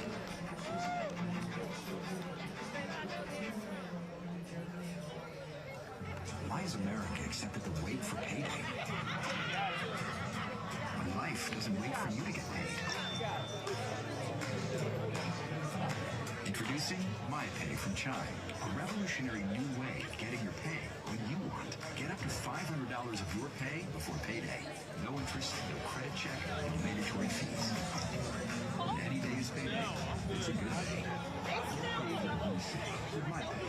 Get started at Chime.com. At Simply Safe, your safety is the only thing that matters. We designed smarter ways to detect motion. Faster emergency response. Look at this right here. Yes, right here. Fast detecting motion. Exclusively from CNC. Faster police response. Install consistent.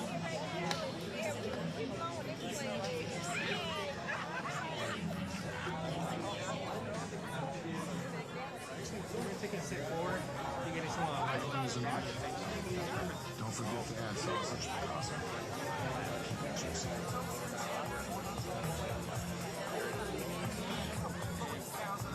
Good morning, everybody. We are here to discuss the AC.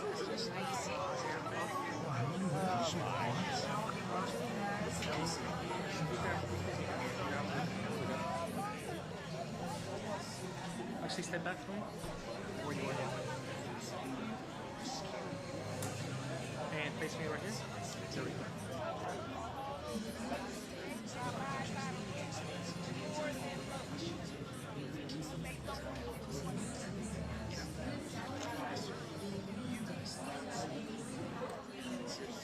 fairly busy.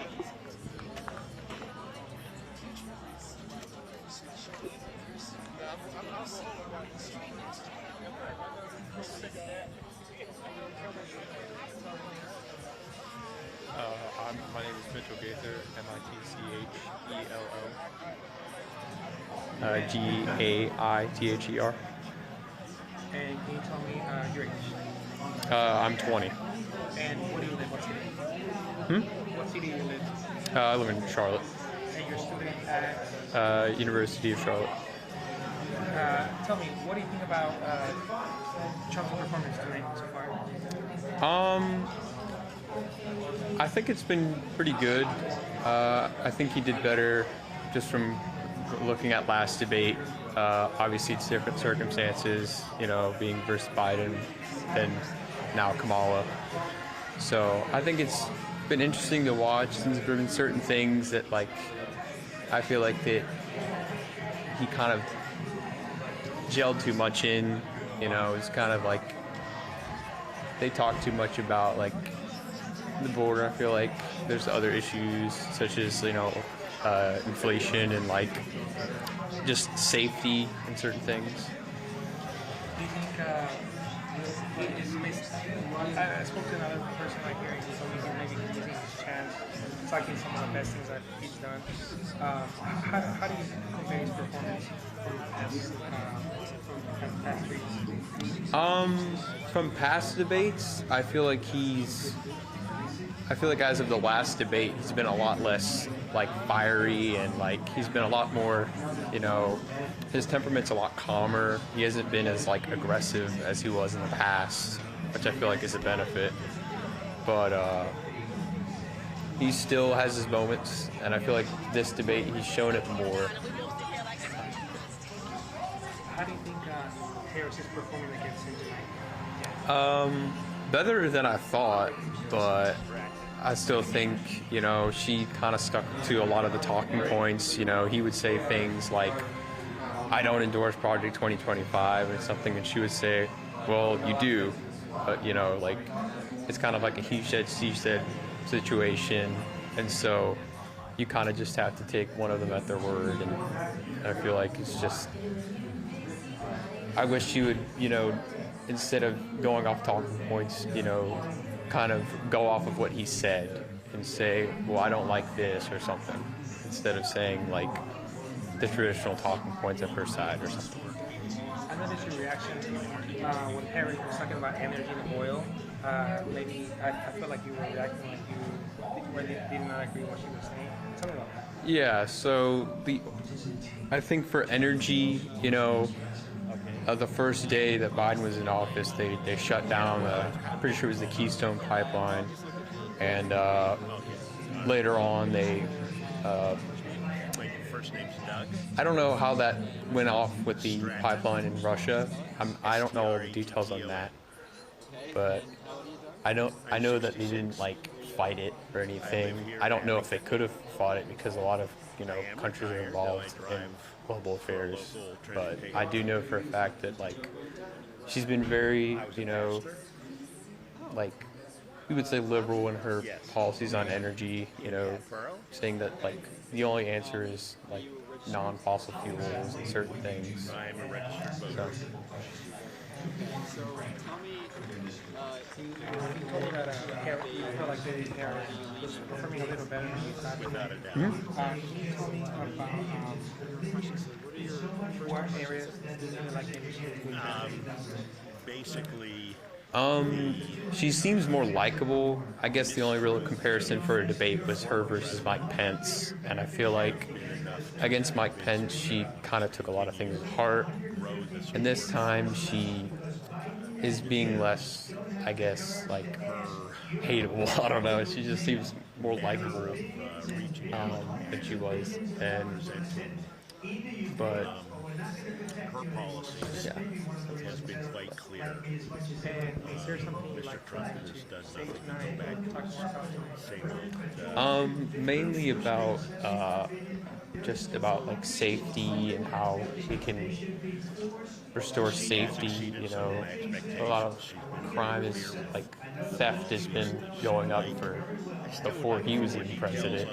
You know, so it's just like if we could return to where, like, you know, not tough on crime. I believe in second chances in certain situations, but like just, you know, if someone's murdering someone, we don't just let them out. And just like we, you know, if you do the crime, you do the time kind of thing. Oh yeah, I'm pretty excited. Of an involuntary laugh and also just I would say mainly it's economy, safety, and reality and truth. Economy, safety, and what was the third one that I was thinking? And censorship, because a lot of companies are in their like little back pocket, and he said that he doesn't like believe in censorship and certain things, and, you know, freedom of speech.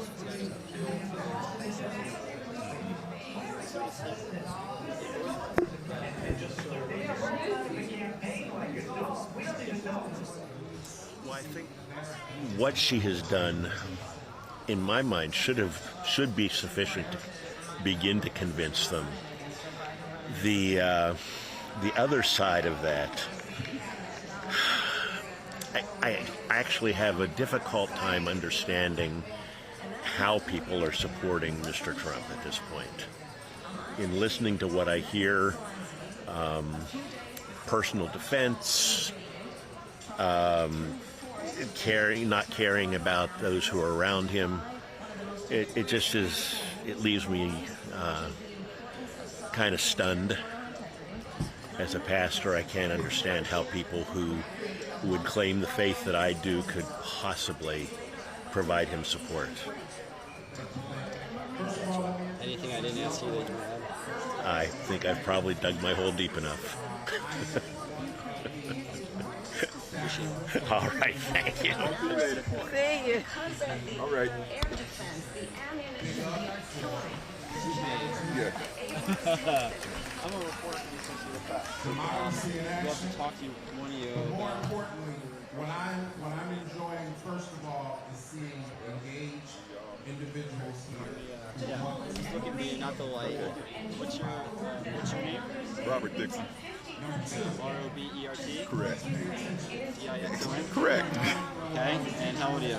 How old am I? Yeah. 76. 76. Yes. Are you from Abington? No, I'm from right outside Mount Airy, Philadelphia. I'm a member of the church here. I'm a deacon at the church here. Are you retired? Semi. I'm an attorney, so we never retire. You're an attorney? Okay. Yeah. Are you a Democrat? Democrat. And who are you leaning towards? Yeah. Harris. The other man's incompetent, and he's tried to take over the country. You can't do that. You can't have that. You know, you just have to stand up. Something you don't do.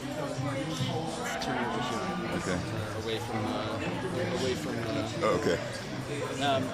How do you think the debate has gone? Well, listen, as I expected, I think Donald Trump has done a lot of lying. He had his own mind, you know, his own set of facts on everything, and he's sticking to them pretty much. Harris is trying to interact with him and putting out ideas and things of that nature. None of that he can address because he's just basically, you know, lying. He's talking about all the people that come into the country, you know, things are going down. We recovered from a horrible COVID pandemic, which he helped precipitate by his complete failure to handle it properly. And, you know, they just want to talk about it, so he just keeps repeating the same old lies. But if you lies big enough, the people, you know, he has a certain percentage of people that want to stick with it. Do you think Harris is doing, what do you think of her performance? I think she's doing I think she's doing real well. And I think she's trying to hit the points, and she's sort of goading him into him keeping, you know, talking about himself. So. This is a very close election in Pennsylvania. Pennsylvania is a very important state. So do you think that she's doing enough to appeal to that sliver of undecided voter that she has to get? I've been involved in election. I used to do a lot of electioneering when I was young. Pennsylvania went more Democratic than it has. It used to switch back and forth. He won. They really haven't won. The Republicans really haven't won anything big in Pennsylvania since he won. So I think that we're in good stead with the people that we have in office now. They always vote for Bob Casey. They voted for Bob Casey when he and his father weren't running, but somebody else put their name up in Bob Casey years ago. That guy won because Pennsylvanians evidently like the name Bob Casey. So I think we're going to do well. You're welcome.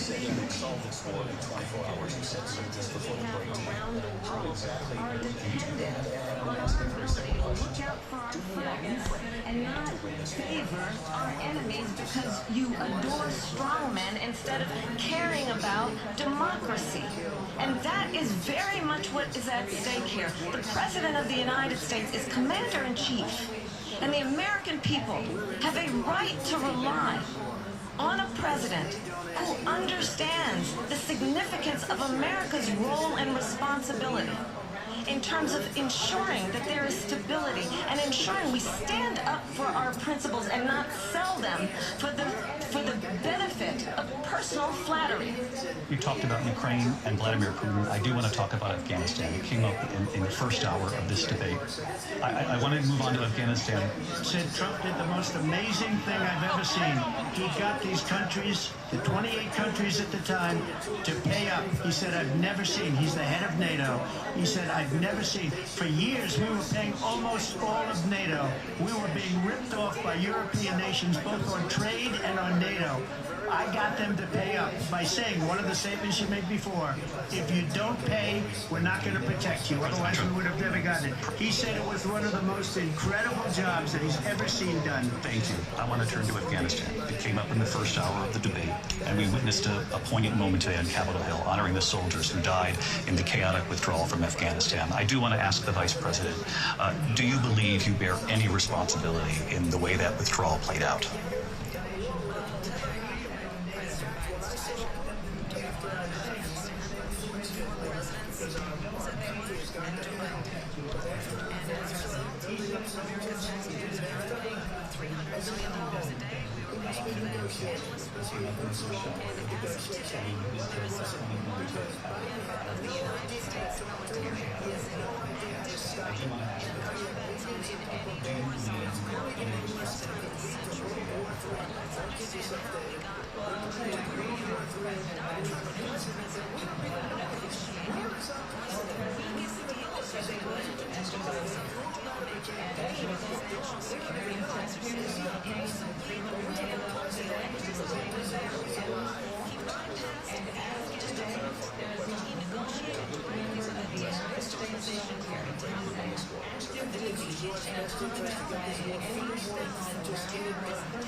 Understand why the European allies are so thankful that model president, and that we understand the importance of the greatest military alliance the world has ever known, which is NATO, and what we have done to preserve the ability of Zelensky and the Ukrainians to fight for their independence. Otherwise, Putin would be sitting in Kyiv with his eyes on the rest of Europe, starting with Poland. And why don't you tell the 800,000 Polish Americans right here in Pennsylvania how quickly you would give up for the sake of a favor and what you think is a friendship with what is known to be a dictator who would eat you for lunch.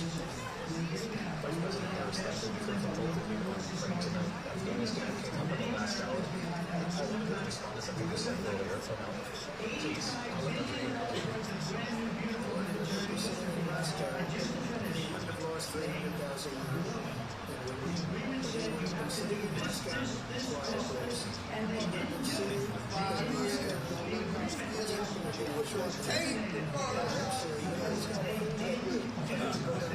Eat you for lunch.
The reality is that standing as America always should, as a leader holding international rules and norms, as a leader who shows strength, understanding that the alliances we have around the world are dependent on our ability to look out for our friends and not fight our enemies because you adore strongmen instead of caring about democracy. And that is very much what is at stake here. The President of the United States is commander-in-chief.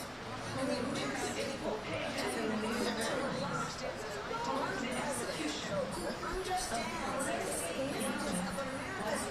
responsibility in terms of ensuring that there is stability and ensuring we stand up for our principles and not fail them so that the same benefit of personal freedom.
Negotiating one of the weakest deals you can imagine. He calls himself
issues and trends in the American people.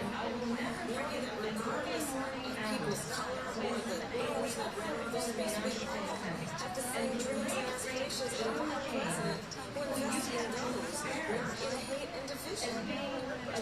You don't think that this is not a single time. He was an American hero.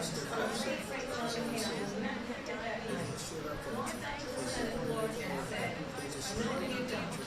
No, you don't get rid of the affordable care supplement plan. And my affordable care supplement plan, we eliminate the ability of insurance companies to charge people for real. I have to tell people all the time, remember that $35. Remember that my insurance company did not the cost of prescription medication for seniors at $1,000 a year. And when I remember it, we will get a grandparent that died 40, 50 years ago. As the vice president, we allowed the Medicare strengthening we have allowed the first-time Medicare to achieve rights. We have to use the American people. Donald Trump said he was going to allow Medicare to achieve rights. He never did. And now we have the this one at $35.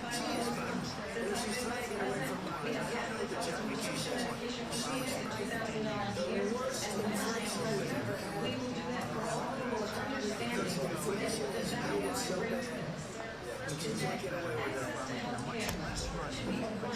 And not just a privilege of those who can afford it. And the plan has to be to suppress the affordable care, not get rid of it.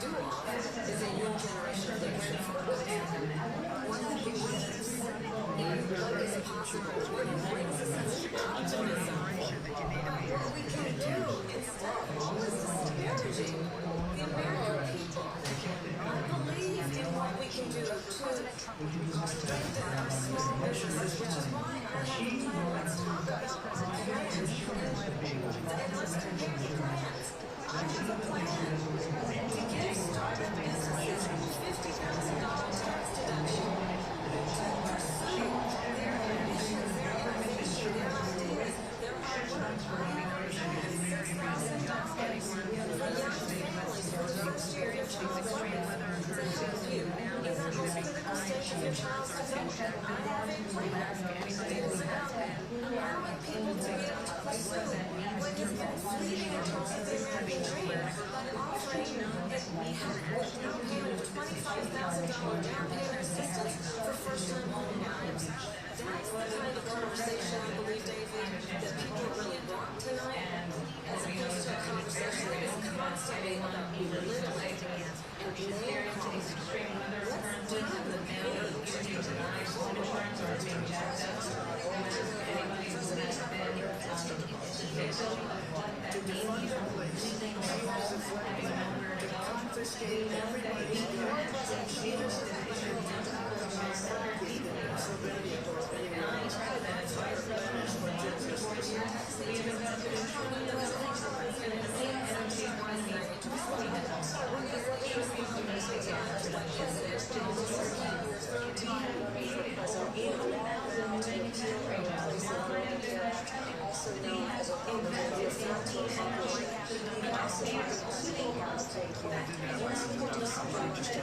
Manufactured jobs this last month.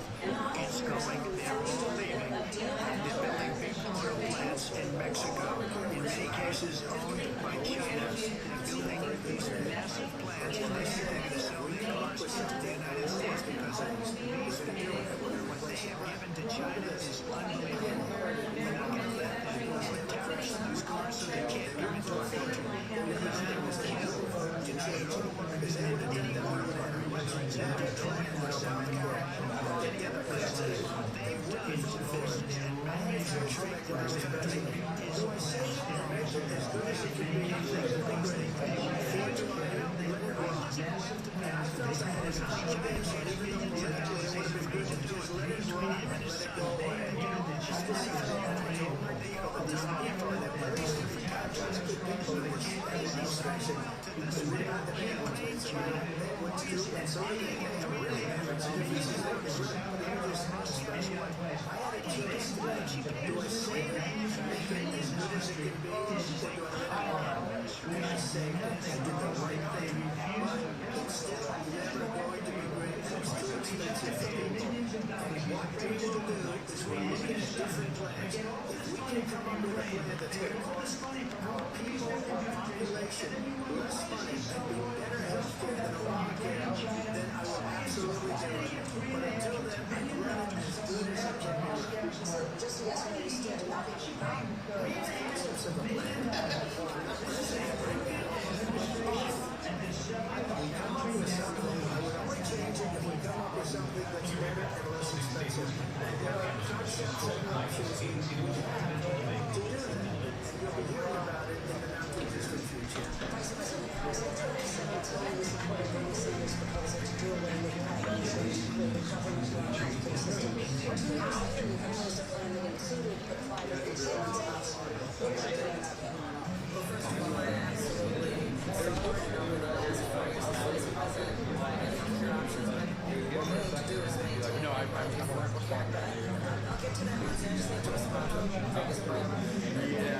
Should you wait till after the closing? Stay with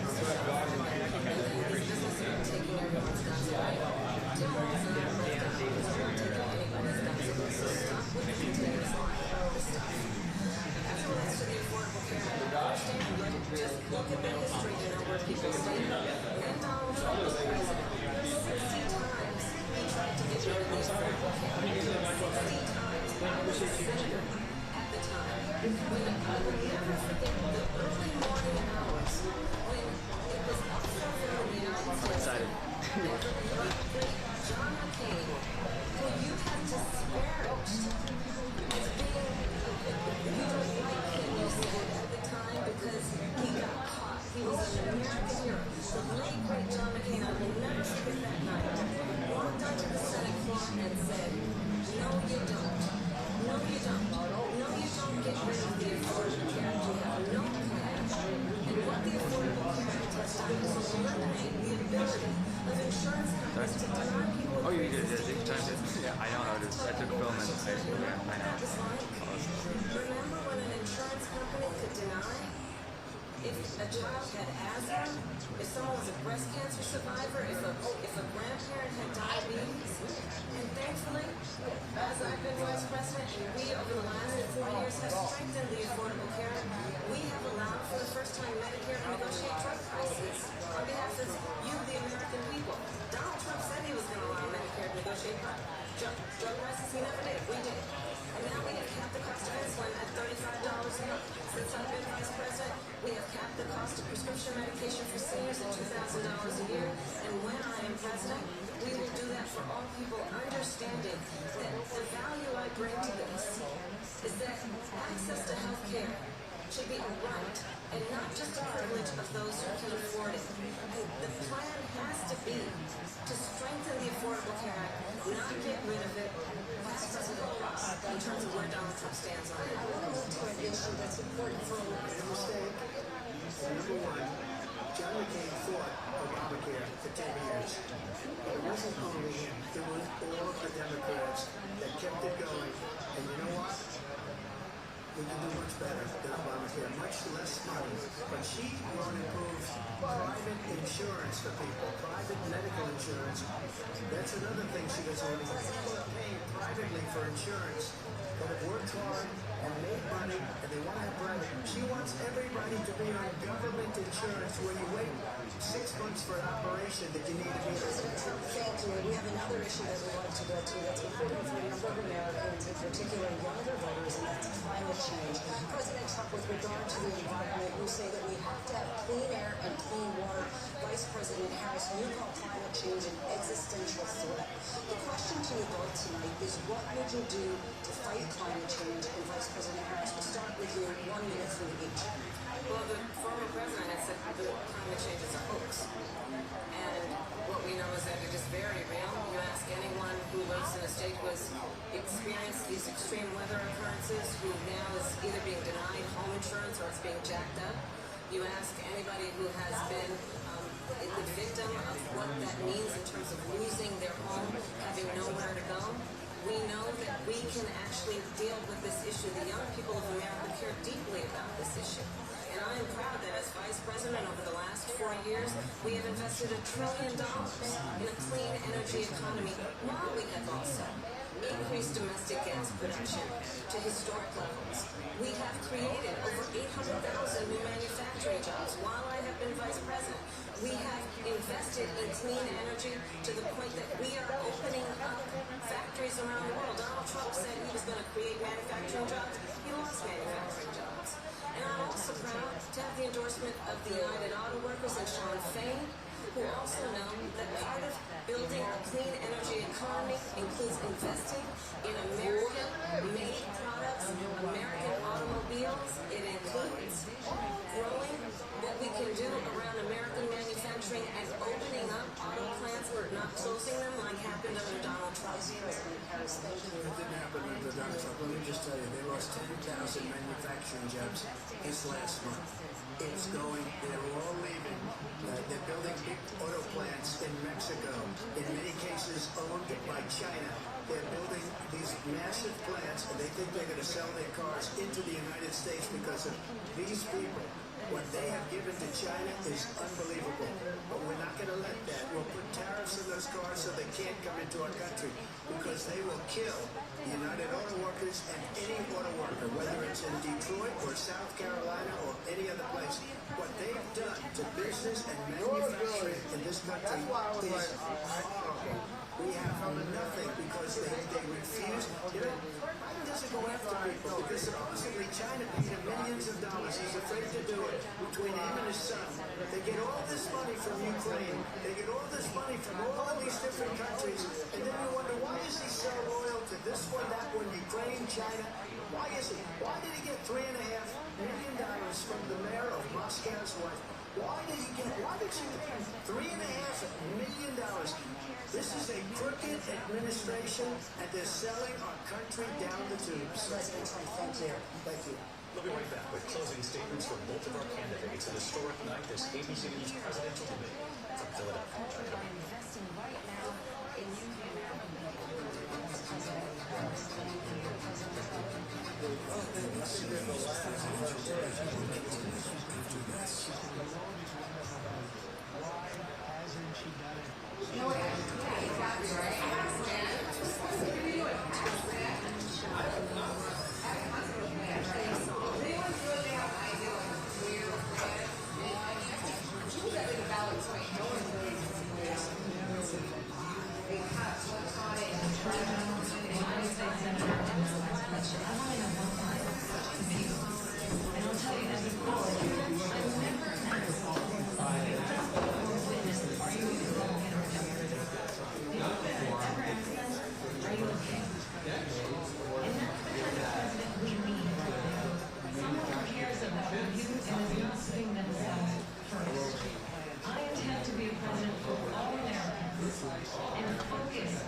She's going to do this that we need to stay focused on that everything is different.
because a lot of communities are coming together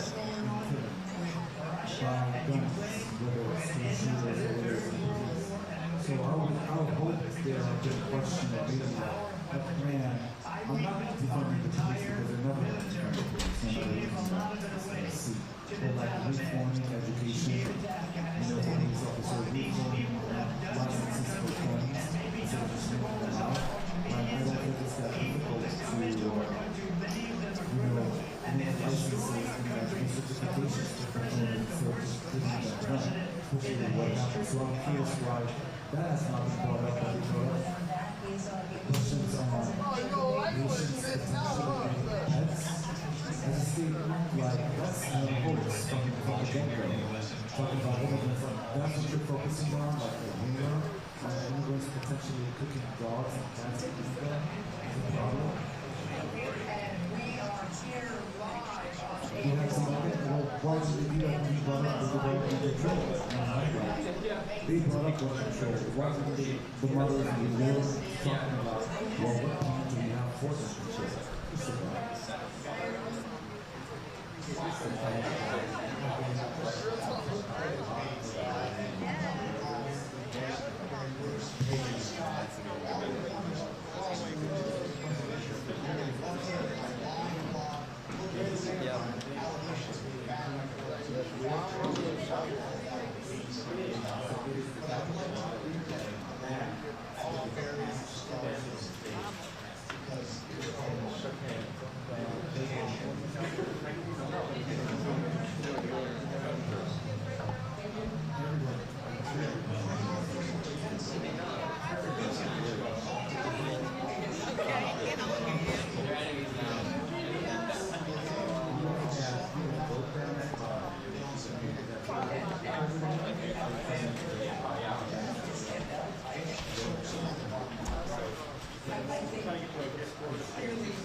A vision of that includes having a plan, understanding the aspirations, the dreams, the hopes, the ambition of the American people, which is why I intend to create an opportunity economy. That's exactly what her surrogate, Bernie Sanders, said just this weekend. How do you feel Trump did? I think Trump did a great job of outlining what we all know is his record. Again, this is a very unusual presidential campaign.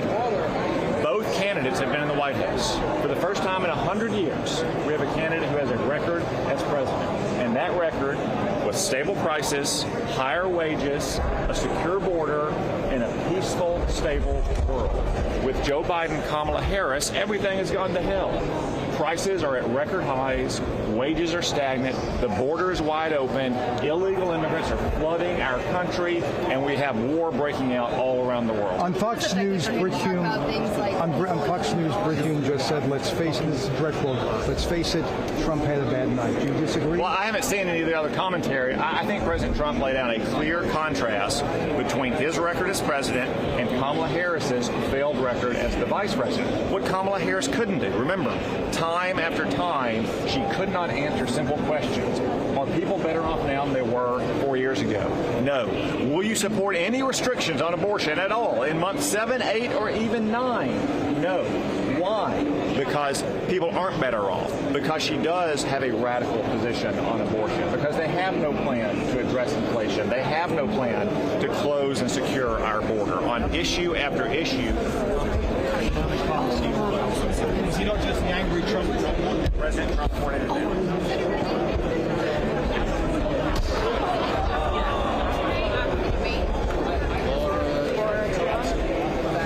Most important issues. Here I come.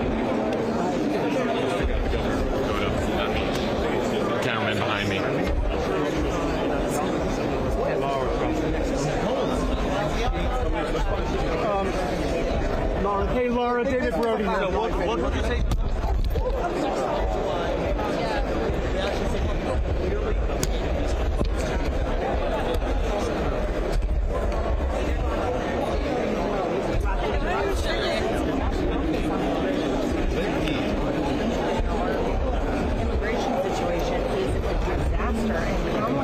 Was the border guard of one job with Joe Biden, and she has failed. She's epically failed. And unfortunately, she's not been able to explain to us why he's had so many people. Laura, David Brody here. Laura, was he referencing Laura? Fox News briefing said, let's face it, Trump had a bad night. Do you agree, disagree? Well, look, I think I'm going to get it. I think it was a fair day on one.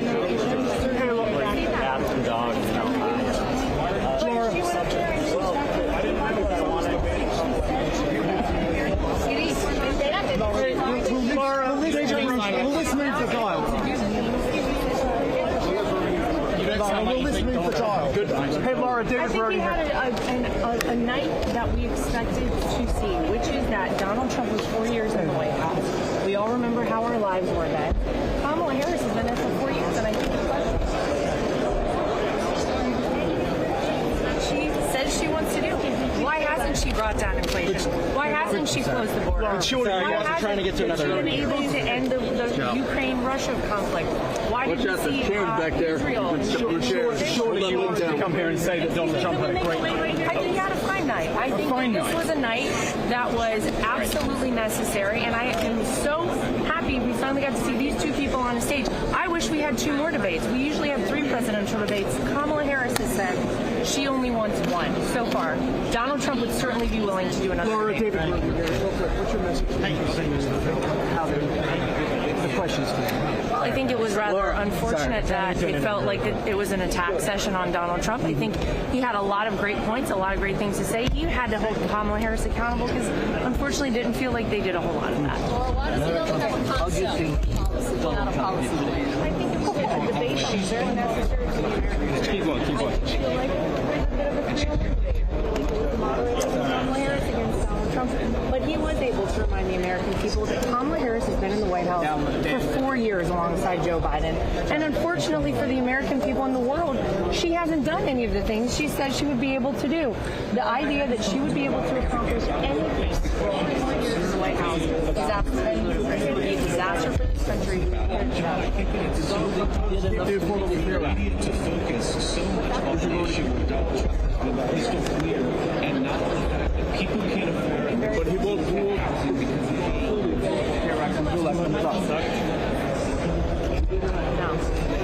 What about the minimum wage?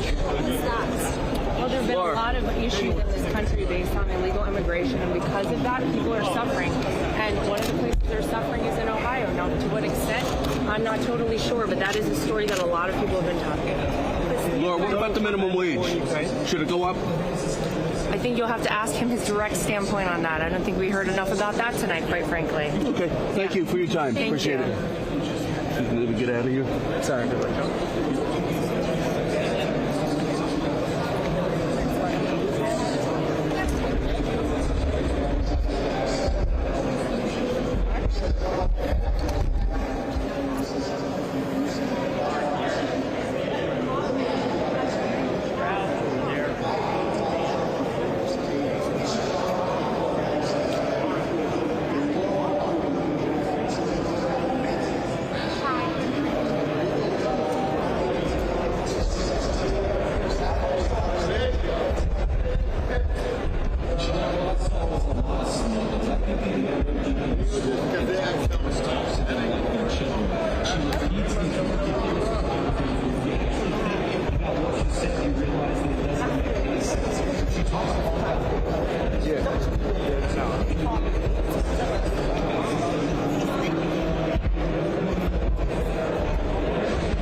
and she made that message very clear that she's got a plan and she's going to be present for all Americans, and she clearly won the debate tonight.